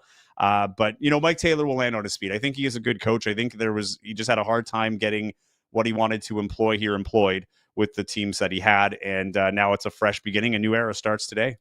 Yeah, this is the line from David Asper that you just mentioned. Mike Taylor did an amazing job for us, but we feel we need some prairie dirt, Canadian Shield, and Wheatfield soul in our DNA at this time. And that brings us Mike Rainbow. I mean, many people are familiar with his name as a very successful coach in the last few years for the Winnipeg Westmen. But give us the resume of the new guy that's going to be in charge of leading the Sea Bears forward, Joey. And how is it going to work with him being full-time at the University of Winnipeg and also being the man for the Sea Bears here in Winnipeg? That's the interesting thing. That's what I'm most interested to see how this pans out. But here's a guy, hometown is Brandon. He played his basketball at Brandon University, went into coaching right out of his playing career. He coached at UNBC, where he won a national championship at the college level before UNBC jumped to U Sports. And he's been the head coach with the Westmen for the last 16 years. And he deserves a lot of credit. I know for a lot of people, there's a little bit of surprise here. I don't think he was a person on radars outside of Winnipeg. But there's a guy that's been with the Sea Bears for 2 years, saw how Mike Taylor, works his program. He's worked with Ryan Thompson, who's at Lakehead. So, and he's in the role where he can kind of take notes, so to speak, right? He got to see how it's run, what he would implement different. So he does have an advantage there. But with the Westmen, I mean, we're talking a small school. The fact that the Westmen are as good as they've been, particularly for the last, 3-4 years, and the teams that he's built throughout that, consistently contenders for a Canada West Conference title. They've been to nationals, and he's the guy that has been, the captain of that ship for 16 years. So he's deserved this opportunity, and he's earned the respect from the players with the Sea Bears. I know a lot of players, even publicly, going out of their way to say congratulations and that he's done a good job, right? So I'll wonder how many players might come back now. I think that was something that held players from returning in certain cases because they weren't sure what they were going to get with Mike Taylor and what their roles would be like. We saw it this year. Mo Kalou and Jordy Chimunga didn't play a single second in those games, or in that game rather, in the playoffs, and they were late signings for depth, and they weren't used when they were supposed to be, right? Or at least what we thought they were supposed to be. But I think Mike Taylor has a great rapport with the players. He's developed a reputation across the league. He has an advantage with the U Sports scouting. And if he is here long-term, I mean, he's going to be seeing guys coming through the U Sports realm firsthand and have a pick of who he's going to go after here in Canada. Now, what I'm really curious about is the recruiting in the offseason for American players and imports. How is he going to travel, right? So he's obviously going to have avenues, whether it's through other players that he's developed relationships with to, talk to players, try to recruit them themselves. But I think he's in a great position. The team has been stagnant for the last 2 years. He has an opportunity to be a local guy to kind of, put a new stamp on this team and change the direction they're going in and maybe get some playoff wins. And I think the most incredible thing here, Tuss, is that we had Teddy Allen go on the Target Score Winnipeg Post that was posting the promotion for Mike Rainbow, and he gave him his support in the comments and shared it in a story, giving his stamp of approval, saying, he's a real one, and meaning that, he's got the full support of Teddy Allen. So I know people are automatically going to start going towards is Teddy coming back? I have no intel on that, but there are certainly a few players past and present that have given their vote of confidence to Mike Rainbow. You make up a great point, Joey, because I think it's clear, I mean, from the organization's perspective and what we heard Asper say today, that there is a true tangible benefit as this new team tries to continue to kind of really place its roots in the city and province and work more with grassroots basketball. That a guy like Mike Rainbow is absolutely perfect to have that. You want to have that person with the local ties. You want to have them here throughout the year. Continuing a greater relationship with one of the top programs in Manitoba, certainly beneficial. I mean, all those are good. The concern, though, that you just brought up, I mean, how can you handle scouting, recruiting, all of those things that probably took the majority of Mike Taylor's offseason to do? Yeah. And how that translates, because you want to have really good Canadian talent, but for the most part, with the amount of players there are in the United States, those American spots, those often are the star players, are the difference makers. Be great to have Canadians that do that, but just look at the rosters of the teams that were winning. You need to nail those plays, and that will be a challenge, I would imagine, coming right out of the gate. I'll say this. You want to hit a home run with your imports for sure, right? There's 6 spots that you could have, only 4 can play. But the Canadians are at a premium. We're still at a stage now where we're not overrun with Canadian talent. Guys like Simi Shitu, I don't know, like Brody Clark was one of those guys. There's a ton of guys in the league, that Ruggsy Miller-Moore, who played for Calgary. There's a ton of guys in the league that are Canadian, but you have to have 2 Canadians on the floor at all time. And I think the one thing that Mike Taylor kind of depended on was just get the guy with the best resume, come in and, see if they can dominate or at least fit in with our system. And we've seen time and time again that, it doesn't always work. But with the Canadians, they are a premium. That said, I'm wondering if there's an opportunity for him to improve his recruiting outside of Canada for the Westmen, because now you have to watch tape on guys for the pros as well. And are you going to be going to these areas or be able to kind of double dip, if you will, to get someone for your program as well as maybe professionally as well? So we'll see. But one thing that was telling in that press conference is David Asper did say, paraphrasing here, but something along the lines of, when we review next year, see how it's working. And this was in direct response to whether the GM role and the head coach role should have been split. But he believes that most coaches want to have control on the teams that they build as coaches. Therefore, it looked like it was going to be a non-starter for any coach to have just the one role.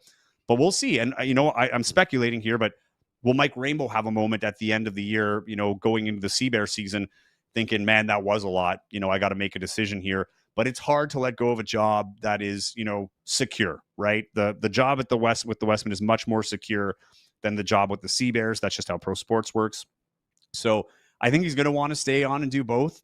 And we'll see how it goes. I look at, for instance, in Edmonton, Jordan Baker, Edmontonian head coach of the Stingers. He turned down the job at U of A he once called his dream job. That job opened up and, he didn't take that job, although many people thought he was a shoo-in for it. And so, it is possible, but even there, I believe that was a choice. I don't think that was the U of A going against it. And he is looking at it as probably how hard would it be to do both, right? So we'll see how Mike Rainbow responds to this and how he does. But I think it'll be a bit of a test, because if he can pull it off, you might see more teams looking at, schools nearby and guys that are coaching and being able to take on all these duties and still be able to perform at the collegiate level. There have been a few. Dave DeViro is the coach for the Ottawa Blackjacks. He also coaches Toronto Metropolitan University. And, he only coached, though. And the Blackjacks, though they lost players, got eliminated in the East Conference semifinals. So it's been done before, but not with both, at least as far as I know. We'll see how it goes. I think this is a little bit of a case study for everybody involved. Slats, before we go, considering the disappointing 11-3 season and the turnstile of players in and out all over throughout the year, and the change from Mike Taylor leaving and Mike Rainbow taking over, just wondering, if you look into your crystal ball, are there any players that you think are likely to return, or who are the priorities, I guess, moving forward, including today's change? Yeah, I think one of the things he said is the first thing he has to do now that it's out and official is connect with some of those guys that have played here. I know there are a few that want to come back. One player even saying that, just wanted to see how things pan out. There's a few things that come in, even though they say they want to come back. It's not a guarantee, right? There's an issue, or they have to monitor their winter seasons. Does it make sense for them to come back? Are they hurt? Are they tired? Whatever. But I know there are players that want to come back. They really respect Mike Rainbow. He's got a lot of respect in the basketball community here locally and with the pros that he's dealt with. So I think their priority is going to be, what is the identity? I don't know if you can go after a player right now until you understand what we're trying to build here. Who's the guy that we want to build it around? I think the one thing in my crystal ball that I'm going to look at, I wouldn't expect a superstar signing off the top. I think they're going to look for someone that is a pure culture guy, that is going to want to be in Winnipeg, that is going to take guys under their wing and is going to be the leader of this team regardless of performance on the floor. It's something they missed with Chad Posthumous, and they talked about that in the press conference a little bit as well. He was that guy, and I think that's why you felt more connected to that CBears team, particularly in the first year and even last year. And I think that started to fade over time as we got into this year because there was too many players turning around, coming in and leaving, and there wasn't that glue guy that Chad was so good at and such a community advocate, a guy that wanted to play here and wanted to see the team succeed because he's a Winnipegger. So I would think in my crystal ball is, and I have nothing on this is just how I speculate. I think what's most important now is get your culture guy and then start filling out with the talent around it. But you really have to have a culture set in the first place. Well, we will hope to see Simon Hildebrand back with the CBears this year. He wasn't eligible to play this year because of NCAA, but I would imagine that, should everything work out, he'll be back. And, certainly I think it's exciting for the future of Bison and Westman players for their opportunities to continue playing and play here at the pro level. Yeah, Simon will always be a priority to this team. Not only because he's a Winnipegger, what we noticed this year, seeing the U Sports guys come in, is how special he was. He was a kid that came in and played with men, started for a team, and was an X factor. I don't know how long that tenure works because I wonder if, I don't know what his ceiling is, to be totally honest. And I'll be interested to see how he plays in the NCAA this year. But assuming he doesn't, go to an NBA team or anything like that, he should be back. And I know he wants to be back. And I don't think they can make that announcement till later on. So I feel like they're going to want to have a bigger impact somewhere in the offseason closer to that they can build not only the team around, but the marketing as well, right? You're going to want to stick around for this next segment. We're going to be talking a little fantasy football ahead of our draft on Monday, Joey. Great stuff as always. I do just quickly, for people that want more on everything that happened today, I saw you were doing a live stream when Asper was speaking. Just what do you got cooking over at Target Score for everyone that wants the latest on the big changes in the CBears front office? Well, if you want to hear the speculation around Mike Taylor from a couple of days ago, that episode was released yesterday. We did have a lot of good stuff in there, though. Check it out at Target Score Podcast on YouTube or wherever you get your podcasts. And then you can check us out on Instagram at Target Score WPG. Mine is at Joey Slattery TV. Slattery is with two T's, Slattery TV. And yeah, I put out my reports there. Sometimes I go live with certain things. But you'll be well connected to the basketball, particularly as it pertains to the CBears and U Sports, Westman, Bisons, even Brandon Bobcats. But yeah, the stick on there and have your alerts on. When we go live, you'll see it. And stay tuned for a new podcast coming out soon because, a lot of things have changed in the last 24 hours. Well, at least everyone can listen to your show from yesterday and know that you were right. The speculation was founded. And lo and behold, there was a press conference this morning. Buddy, we'll talk to you on Monday night for the draft. Thanks for doing this. You bet, man. Get me that first pick, please. Yeah, well, stay tuned. Stay tuned. It's going to be coming up. We've got a marble race ready to go for you for the draft order. You have a good one, pal. Do this soon. You too. Thanks again.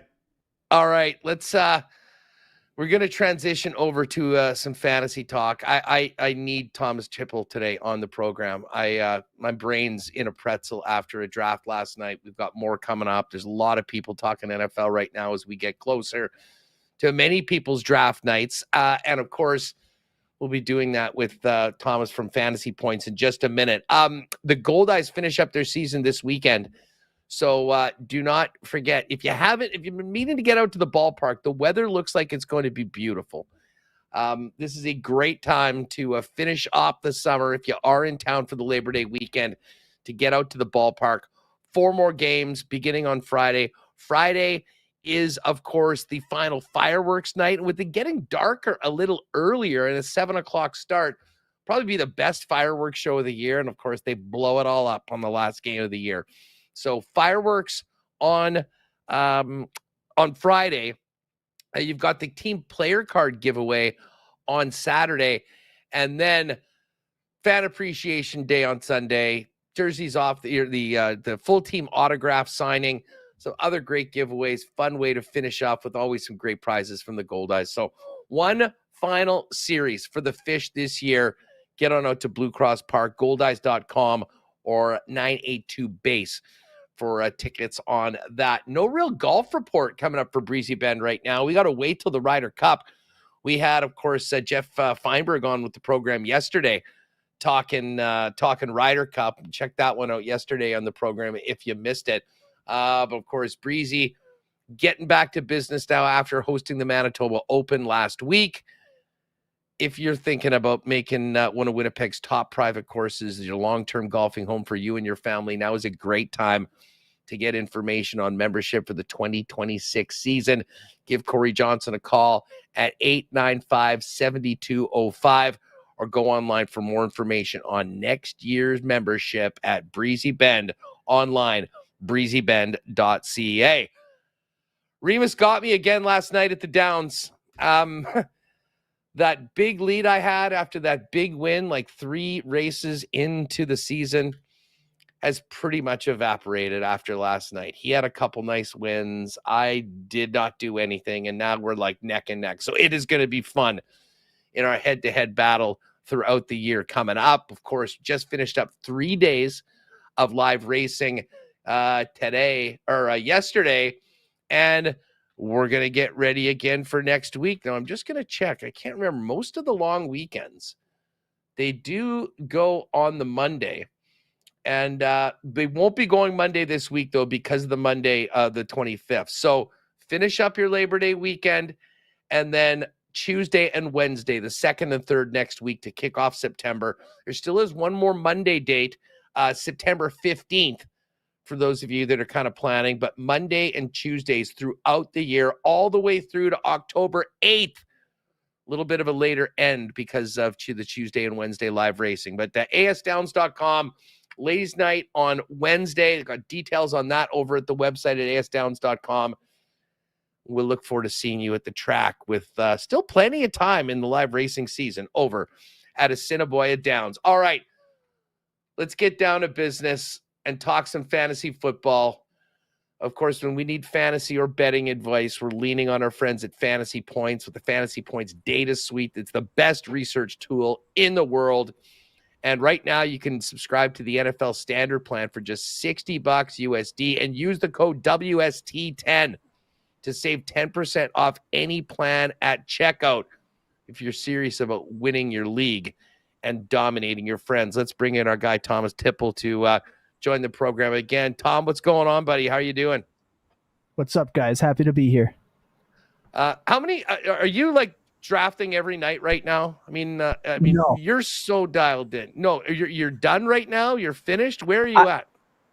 Okay, so as I mentioned before, I'm a dynasty player. So I'm done drafting. I'm in 50 dynasty leagues. I don't really do redraft formats. I just lose interest in it. 2 injuries happen and your season's over. I'm not a big redraft trader. So for me, my drafting is over. But that does not mean my finger is off the pulse. We are at fantasypoints.com, constantly on the pulse of everything draft, from draft guides to everything else that you might need to draft a winning team. So don't worry. I'm locked in, but I am done. Hey, outs and dynasties a little different because you get your guys, you keep them, and there's a bunch of different ways you can do up leagues. Yeah. Did you ever get much into auction leagues?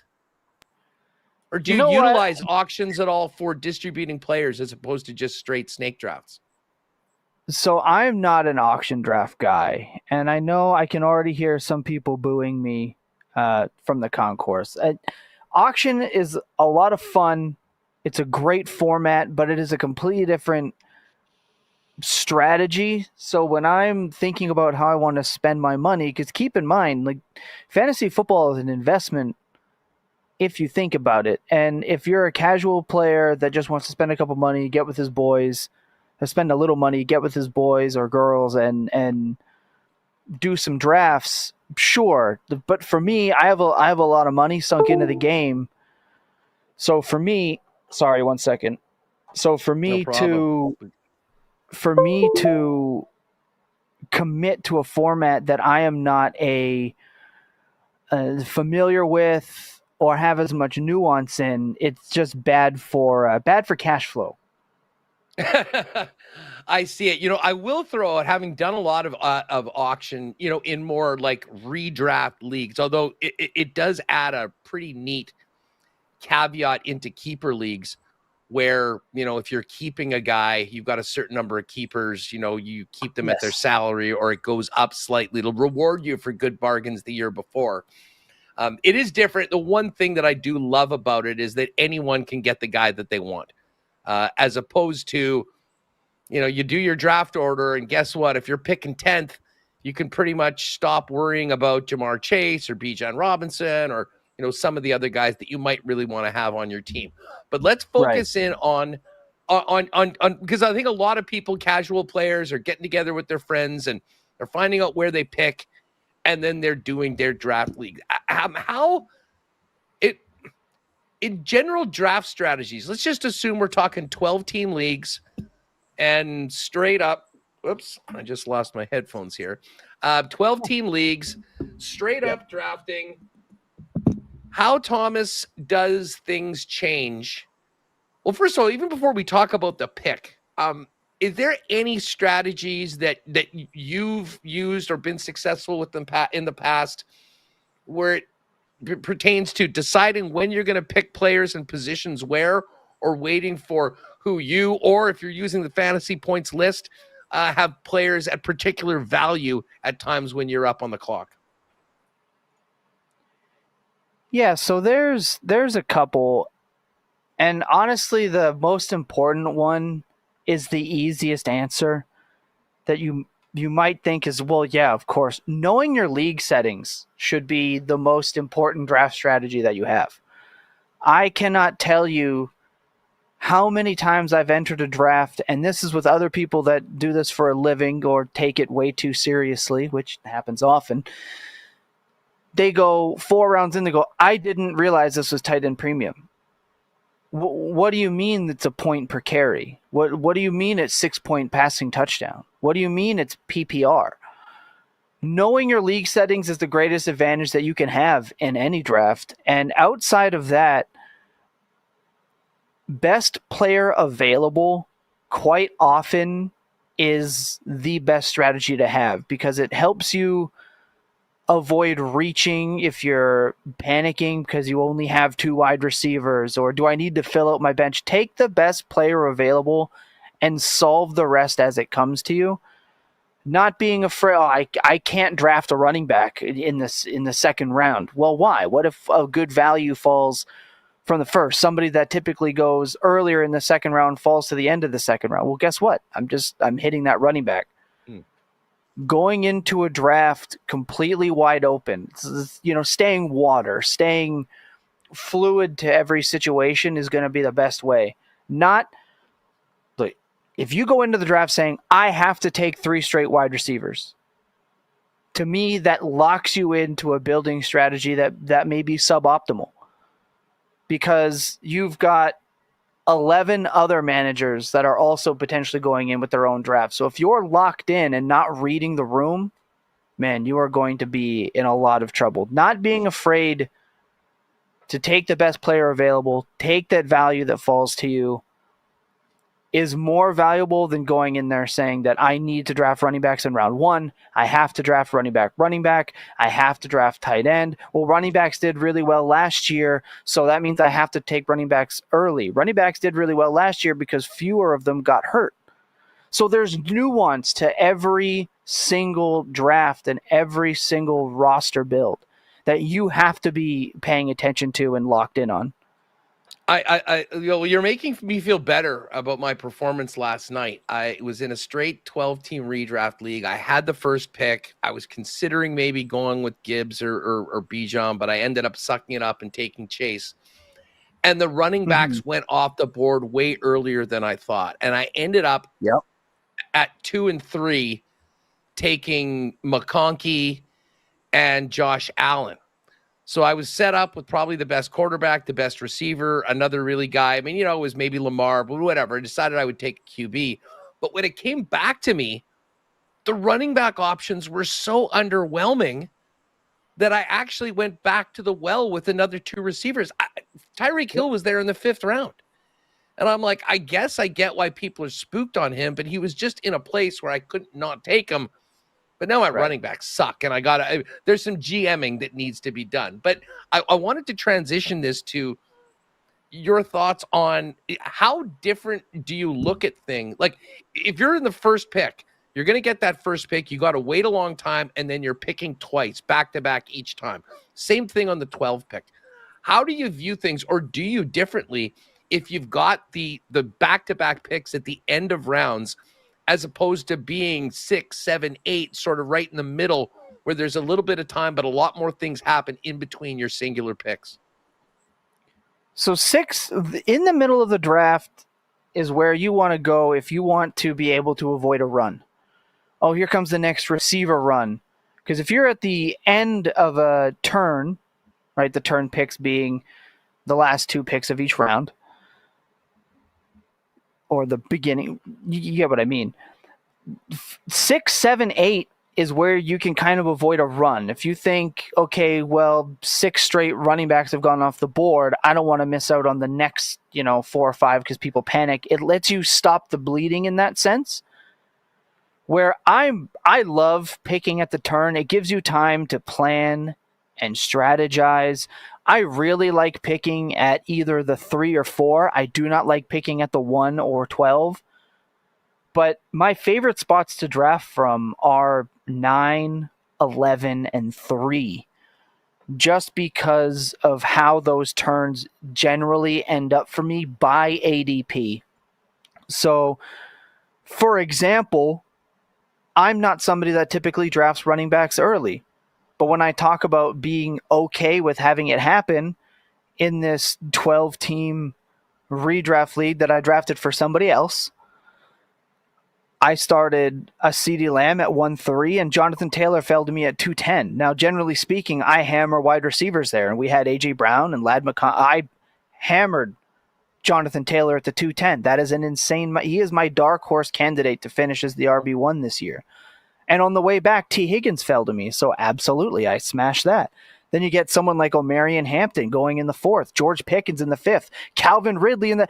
You just take the players that fall to you. And because I was able to pass on some of those kind of fringe, high-end wide receiver 2, low-end wide receiver 2s from the 3 spot earlier in that draft that look real nice and shiny, now we've shored up a position of strength without losing out on someone like CeeDee Lamb. And now we've got a plethora of options that can finish as a top 12 on a week-to-week basis or be a mid-tier wide receiver 2, which goes a long way. And then drafting from the end, in another draft that I did, I ended up going completely wide receiver heavy because that's how the draft fell to me, with guys like Puka Nacua and Nico Collins coming to me at the first turn. Jaden Daniels at the end of that turn, followed up by guys like McLaurin and Ted McMillan and Xavier Worthy. I think my first 2 running backs were Jalen Warren, J.K. Dobbins, and Tajay Spears. The Spears one looks way worse now that he's going on IR. But it's okay to draft multiple styles of teams and being open. The most important thing, it's not really what spot I'm drafting from that makes my strategy per se. Like, I'm not going to draft much differently from spot 2 to spot 3. I'm not going to draft much differently from spot 3 to spot 5. It's just the difference on being on the early turn or the late turn, because by that time you have a little bit more information about your league mates. More information, the better. Because remember, you're not building a team to help you win. You're building a team to beat the other managers. And that may sound weird at first, but if you think about it, it's easier to beat yourself by locking yourself into a specific strategy than it is to beat 11 other people who might be locking themselves in a different strategy if you stay water and stay prepared. Love it. Love it. Thomas Tipple is with us. Make sure to give him a follow on X at El Nostra Thomas.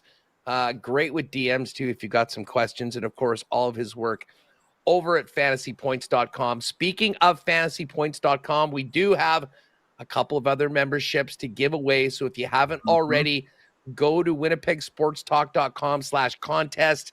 Get your name in. We'll give them out tomorrow on the program and a couple more next week as we get closer to NFL kickoff. Thomas, this is a bit more of a general question, and let's just assume, pretty standard redraft leagues.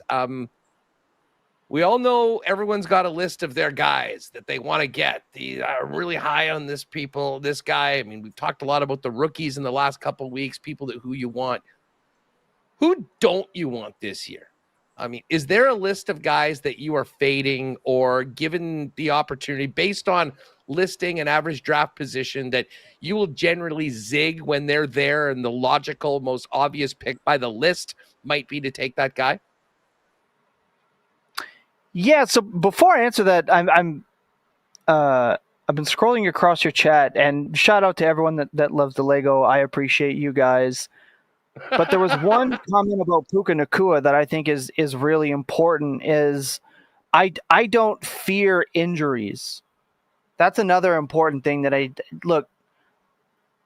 Every NFL player is going to get hurt, and we want to play for the most upside. I'm not afraid of a 0 on any given week if the upside on the other side of it is worthy. Puka Nacua at fantasypoints.com is projected to finish wide receiver 2 on the season. That's where he is in our projections. That's based off the Fantasy Points data. That's from all of our film charters and our data team working tirelessly into our projections, including our lead projections, and Chris Wecht, who does this night and day. That is all he does day in and day out. Puka Nacua has had one of the best runouts of a wide receiver in his first 2 years in NFL history. Yes, he needs Stafford to be healthy, but Sean McVay, keep in mind, was a guy that took somebody like Baker Mayfield, who was struggling in his career, and after only a couple of days, turned him into a fantasy viable quarterback for that week after only a couple of days. His system is built to sustain, no matter who the quarterback is, for the most part. What's important about that is just drafting with confidence, knowing that eventually your guys are going to get hurt. Do not play worrying about injuries. The same thing with running backs. I always say the same thing. There's no such thing as an injury-prone running back. They're just a running back that plays in the NFL that will eventually get injured. And it's how you are able to manage it and sustain it through that. Play for upside. Don't worry about injury. And I see my guy, one of my listeners from Dynasty Points is here saying McVay is a wide receiver maker, and that's true. He is. There's a reason that we at Fantasy Points like to say if you're drafting a player, you want them in a McShanahan offense. That's a Sean McVay style or a Shanahan style offense, because I believe, if I'm not mistaken, 7 out of the top 10 offenses in the last 2 years have all come from a McShanahan type system. We want these guys. I think Puka Nacua is worth it. Are you a big handcuff guy? Just speaking of injuries and specifically with running backs. I mean, if you're investing in a Bijan Robinson or a Saquon Barkley, are you taking the guy behind them? I do not like handcuffing my own running backs. It limits your upside because you're holding a roster spot for a player that requires somebody to get hurt, rather than a player that can help your team now when you need it. What if that player doesn't get hurt? And we also have to remember that guys like Algier, who in his rookie year had that backfield to himself, was not even that fantasy viable. He was not that productive in terms of a week to week with that big word upside, because as Scott Barrett's big piece would tell you, upside wins championships, not floor. So handcuffs are floor plays. I want the handcuffs of my opponent's team because it gives them fewer options. I do not want to handcuff my own guys often. Now, that is really interesting. There have been statistic studies done about this. Now, look, I might be a nerd. I'm not all the way there. I struggle to see the up. Remember, backups are backups for a reason. It's like if Will Shipley gets the job because Saquon Barkley misses 4 weeks, is he going to turn into Saquon Barkley? No. If he was, he'd be a starting running back in the league. Think of how so few times a starting running back goes down and the backup scores 18 points per game. Jordan Mason had the premier opportunity last year when Christian McCaffrey went down. He started off hot with a 20-point game, and then they realized, he doesn't catch passes. I don't think he caught passes, more than 2 passes in a game in an offense that runs directly through running backs catching passes. It's because the team went, he's not Christian McCaffrey.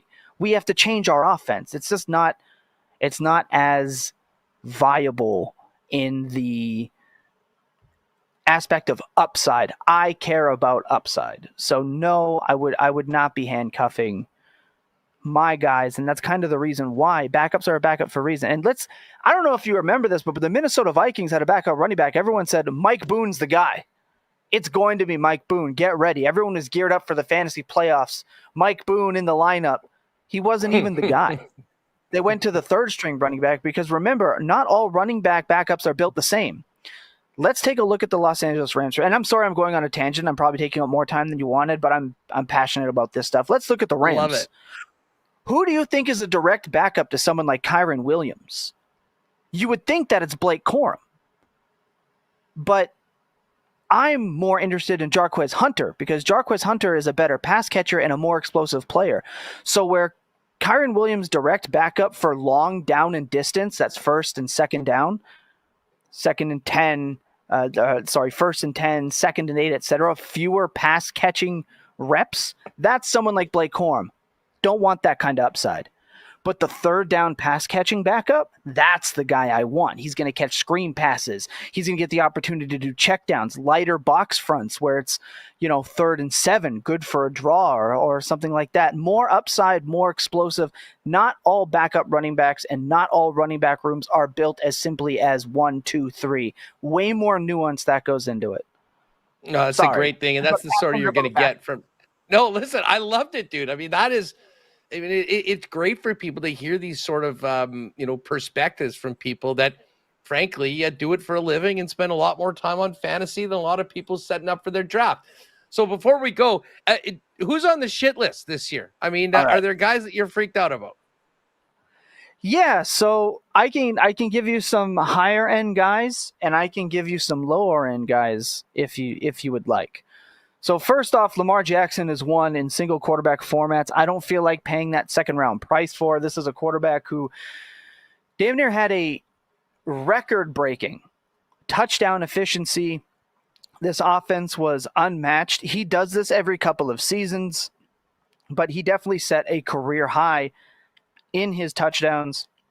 I believe Derrick Henry has, I'll put it to you this way. I have more confidence that Derrick Henry breaks LaDainian Tomlinson's single-season touchdown record than I do that Lamar Jackson repeats his touchdown efficiency numbers. So for a second-round price, I would just simply rather take a Josh Allen, a Jaden Daniels, Jalen Hurts, and Joe Burrow. So I am out at Lamar at his cost. And I will say for running back, I am not a round one running back guy, but Devon Achane is somebody that I am not interested in drafting just because I have questions about the Miami offense in general. I believe it's a little stagnant. I believe McDaniel's kind of been solved a little bit. That offense doesn't look the same when Tua's off the field, and this is a guy who, for some reason, after multiple concussions, decides to dive at his opponents head first. Not something that I want to risk it. And I also feel very, very weary about calf strain type injuries because those are directly correlated to Achilles injuries. I would much rather take somebody like Ollie Gordon. If somebody takes Achane in the first, you want to talk about handcuffs. Ollie Gordon is the type of back that I want to draft in round 16, 17 in my drafts because he actually had the most, I believe it was the most forced missed tackles of any running back in the preseason this year as a rookie. Former Doak Walker Award winner, best running back in college football. So he's definitely somebody I want over Achane in the first. At wide receiver early, it's Jackson Smith and Jigba. He's somebody that I am I've kind of been on a soapbox about as a little bit fraudulent for his production last year. This is somebody that primarily produced in the 2-minute drill when the team was either tied or behind. And I don't mean like primary, I mean over 65% of his production. This is somebody that you could basically make a bet on any game that Seattle Seahawks were playing about if it was at the 2-minute or near the 2-minute in the first half or second half in a game they were behind in, you could bet that Jackson Smith and Jigba was catching 4 to 5 passes for 55 yards and a touchdown. And more often than not, that bet would have cashed. And I totally understand that he is an OSU guy and he absolutely balled out. But check out this difference. In wins, in games that Seattle won, JSN averaged only 9.8 fantasy points per game and only 6.5 targets per game. In losses, he averaged 15 points per game and 10.3 targets per game. His ADOT, which is average depth of target, was well below league average. And now I understand DK is gone. I don't know. Yes, in the one game DK was injured. JSN absolutely did phenomenal things down the field. I don't think that's where his game really settles in the best. And now we've got a team that's going to, it kept 2 fullbacks. The Seattle Seahawks kept 2 fullbacks. They're going to run a lot of double tight end personnel, a lot of heavy personnel, and they signed someone like Cooper Kupp, who I think is completely dust, but does operate in that short part of the field on a team that is going to run the ball. So JSN's price in the second round is just not something that I feel comfortable clicking. Would much rather somebody like T. Higgins, Cortland Sutton, Devontae Adams over paying that kind of a price. And at tight end, I want no tight end that isn't named Brock Bowers or Trey McBride early in drafts. I would much rather draft somebody like George Kittle. So on the high end, I think those are the guys that are kind of on my shit list right now, Huss. And I also, again, looking at your chat, what about Christian McCaffrey? Christian McCaffrey's draft price, I think, is okay. Just know that you are drafting with risk with Christian McCaffrey. Again, all running backs are injury prone. But that's one of your guys that has the massive ceiling. Like if CMC is healthy and he's playing in that offense and he's cooking, I mean, he's 25, 30. He's a guy that wins you games and wins you leagues. It's just the big if is if he'll be there for you. Correct. And again, I'm not afraid of injury. All running backs get injured. So he is for all you Magic the Gathering players, he's an Exodia play. He is one of those type of guys that can wreck the league if you do not have him. Just know that you need to build for the possibility he does miss time. So he is definitely somebody that is on my draft list. A little bit later in drafts for players, I can give you some players that I definitely would like and that I must draft. And one of them is Ricky Pearsall. Ricky Pearsall is the type of player that has the perfect opportunity to have a wide receiver 1 type run out. You know, the only 2 fully healthy wide receivers in San Francisco right now are Ricky Pearsall and Sky Moore. Jennings has this weird contract hamstring thing. Ayuk probably isn't going to be fully to himself till late in the year. He had a double ligament knee injury. That takes quite a while to get back. And again, it's that McShanahan type system. Brock Purdy is really, really good. So definitely want me. Sky Moore ain't saving the day. Take it from a Chiefs guy. Sky Moore is not the answer. Maybe he'll return a punt or 2, but if he's running as a regular in your wideout group, expect Ricky Pearsall to get like every single ball thrown that's not to George Kittle. This is fun, man. Like next week, we finally get to kick off. We can start talking about some weekly projections. And again, folks, check out fantasypoints.com if you haven't before. There is so much there for you, not only before you draft, but throughout the season. And if you are subscribing to any of their standard plans, use the promo code WST10 to save 10% off any plan at checkout. And go over and sign up for the contest, winnipegsports.com/contest. And we'll hopefully make some of you winners this season. Thomas, great stuff as always. Sorry? I have a note for the winners. Every single subscription being given away will be a premium package subscription. We are not nickel and diming you on your subscriptions. Every single one of them are premium. There are so many things that you can get with that, including we just launched our AI tool. Now I know what that sounds like. Oh, it's AI. I don't want to deal with that. This AI tool is not about giving you all of the answers. It's not AI slop. What it is it allows you to benefit more from your subscriptions because we put out so much content. And what this tool is going to allow you to do is search the website directly for whether it's our podcast, if you want to hear about what the site thinks about a player, from our podcast to our articles to our draft guide. It will give you the TLDR. It will do that search for you. It is just an easier and better way to navigate the content at our site, which is vast. There's so much of it. I do almost all of the producing and editing for the podcast content and a lot of the YouTube live content. And I can tell you, I can't mentally consume it all in 1 week, let alone the articles that are 5,000, 6,000, 7,000 word draft guide type articles. You think about AI and ChatGPT. ChatGPT still thinks Russell Wilson plays for the Broncos and Christian Watson is the sleeper of the century. A lot of people use AI to draft these days, but what you can do is not just use AI, it's use a tool that helps you get the most out of the subscription that you are paying for.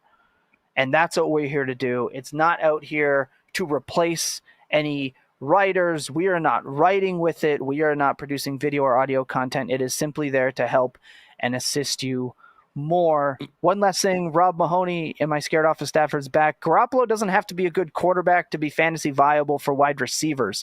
Matthew Stafford is almost unplayable over the last couple of years, and he has been propping up both Cooper Kupp and Puka Nacua. Matthew Stafford, I think his points per game was like 9.5 to 12 points per game, while Puka Nacua's was like 17 to 19. So quarterback play, this is real football and fantasy football. Huss, it's night and day. I don't care if a quarterback is good or not. I only care about if they can help my receivers score points. He's in the right offense to do it. I agree. Garoppolo does absolutely suck. No doubt. Yeah, I never met a garbage time touchdown that I didn't love when it came to my fantasy team. That's for sure. They all count. Thomas, have a great one, folks. Give him a follow at L Nostra Thomas and check out fantasypoints.com today and make sure you get in the contest. winnipegsportstalk.com/contest for those premium fantasy points memberships. Thomas, have a great weekend. We'll talk you closer to NFL kickoff next week. Take it easy, pal. Can't wait. Be safe. Right on. There's Thomas Tipple. Speaking of which, a nice little intersection. And I think we're going to do this right at the end of the show. We got to get to cool bet lines. But many of you love marbles, and we have pulled out the funnel for the WST, or not WST, the Winnipeg Media League draft order. So let's get to the cool bet lines, but we'll finish off the show. If you do like some bonus marbles during the week, we're going to get to that right away. Listen, there is not a lot going on right now for tonight. In fact, if you can, let's get Connor back up here. Connor's here. Connor, what are you going to be watching tonight? The Blue Jays are off. We don't have any CFL. I'm not sure if you're a tennis guy. There's lots of U.S. Open men's and women's singles, which I often get kind of sucked into. There is some actual college football tonight. Boise State and Florida going at it to kick things off. A few Thursday night games if you have TSN Plus. Not a big week. Maybe this is a night just to focus in on NFL futures at CoolBet and get ready for WST winners tomorrow at 10. I'm spending the night preparing for my fantasy football drafts coming up this weekend. There's nothing on TV that really interests me tonight. Like I said off the top of the show, super fired up for the Shane Bieber start tomorrow night against the Milwaukee Brewers. That's going to be electric at the Rogers Center. And then obviously we got the Bomber game and we've got NFL next week. So it's picking up, but this is the last night for a while maybe that I'm not super excited to watch some sports on my TV. Yeah, well, listen, Jays fans, there's some games that are underway right now. If you do want to hit the majors tonight, the Braves plus 153 road dogs in Philly. Phillies are minus 182. You got the Marlins and the Mets. Mets are a big minus 263 favorite. And the final game, this will be one that the Jays fans will be watching. Good luck. Cheering for the Chicago White Sox. That's usually not a great predicament to be in. The White Sox plus 165 dogs. And the Yankees in action tonight at minus 196. Let's just take a quick look at the CFL lines and see if there's much has changed. Not a whole lot. Bombers are still 5.5-point underdogs in the Labor Day Classic, and the money line is held tight at plus 195 for Winnipeg and minus 244 for the Saskatchewan Roughriders. Exact same odds for the money line for the Toronto Argonauts and the Hamilton Tiger Cats. Ticats plus 195, Hamilton minus 244. Spread in that game, interestingly, is a half point lower at 5.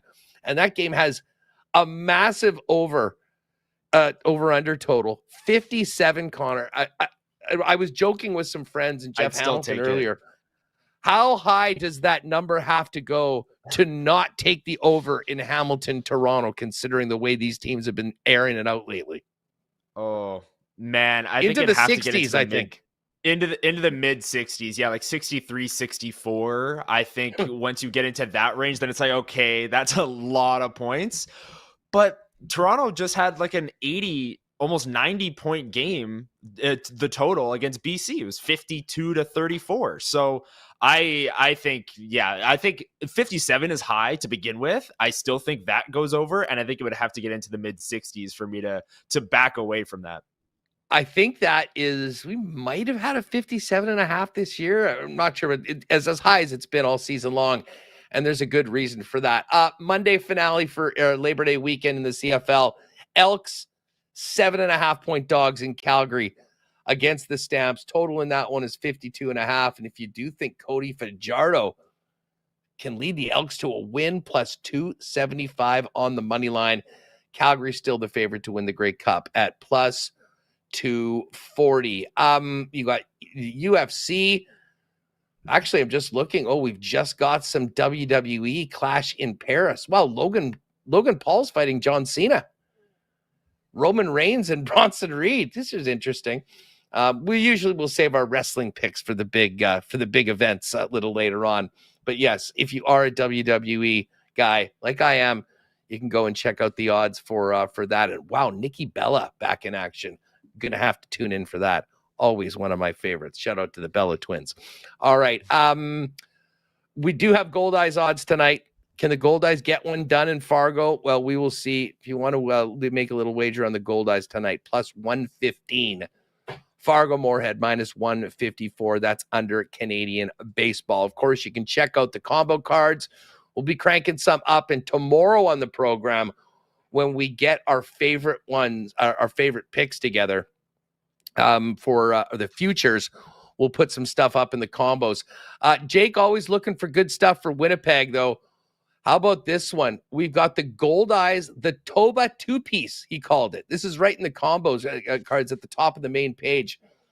Gold Eyes to beat Fargo and the Bisons to beat the UBC Thunderbirds. Bisons getting their seats going on, their season going. And Vanier Cup odds are up. I tweeted that out yesterday. Manitoba plus 1850 to win the Vanier Cup this year. It's all waiting for you at CoolBet. Use that promo code WST if you haven't played there before for a 100% bonus up to $200 on your first deposit. Now, Connor, you have some big shoes to fill. Our dearly departed friend, Ted Wyman, who, and this is still one of the craziest and wildest stories, certainly I've been involved in fantasy. I mean, in fantasy football is the thing, kind of brings your friends together. It gives you something to go on. And we were all dealing with Ted being sick last year, and he ended up passing mid-season. We did not change any players from his team, just made sure that he had an optimal lineup set every week. And Ted, after he had passed, won the championship. So we're going to do something special in Ted's name this year. But you are taking over the defending champion squad coming in. How are you feeling about Monday night's festivities before we get to our draft? I'm feeling fantastic. I mean, Thomas was really revealing all of my secrets there, where, you take other teams' running back handcuffs. He loves George Kittle. He loves Christian McCaffrey. I'm not scared of injuries either. If I can get a guy who's going to be like the RB1 if he stays healthy in the second round, I'll absolutely take him. He's talking about Ricky Pearsall. All of my Niners he's high on, and those are my secrets, as surprise to no one. But super fired up to be in the Media Fantasy League this year. I've got my tips and tricks, and I'm ready to put out a good product for WST, because it sounds like I've got some big shoes to fill with you and Remus both missing the playoffs last year. So yeah, well, I was also in the final the first year. This is 2 years. And again, you're an analytics nerd, small sample size last year. We'll be coming back and actually to do this. So folks, I know you all love marbles. So because Remo is going to be away today, but we needed to do this today, we got an official observer, another league member, Josh Frey-Sam, to jump in. And I know you all can't get enough of marbles. And there are other people in the media league that have not yet seen this. So, Adam, if you can, let's play this. This is our special marble race. You'll see many regular guests in the race to see how the picks are going to fly on Monday. Here is that marble. All right, bonus marbles for you folks. This is for our Media Fantasy Football League. For our draft order today, we've got Josh Frey-Sam from the Free Press, official league observer. Josh, what's going on? Man, I'm doing great, man. I just had my first draft last night. It was the beginning of 6 and 7 nights for me. So I'm tis the season. Tis the season. Special time of year, man. I'm doing great though. But this is just as important as the draft. I got to see where I'm drafting. We need to know. Okay, Slats is in first place right now. Mike McIntyre and Ed Tate seemingly rolling through. The marbles disappeared. They're back. Joey is still in first place. We got Mike, Ed, John Hodge, and Connor. Connor Hrabchak taking the place of the champ, the late, great, dearly departed Ted Wyman. Still one of the great stories of all time that he posthumously won the league last year.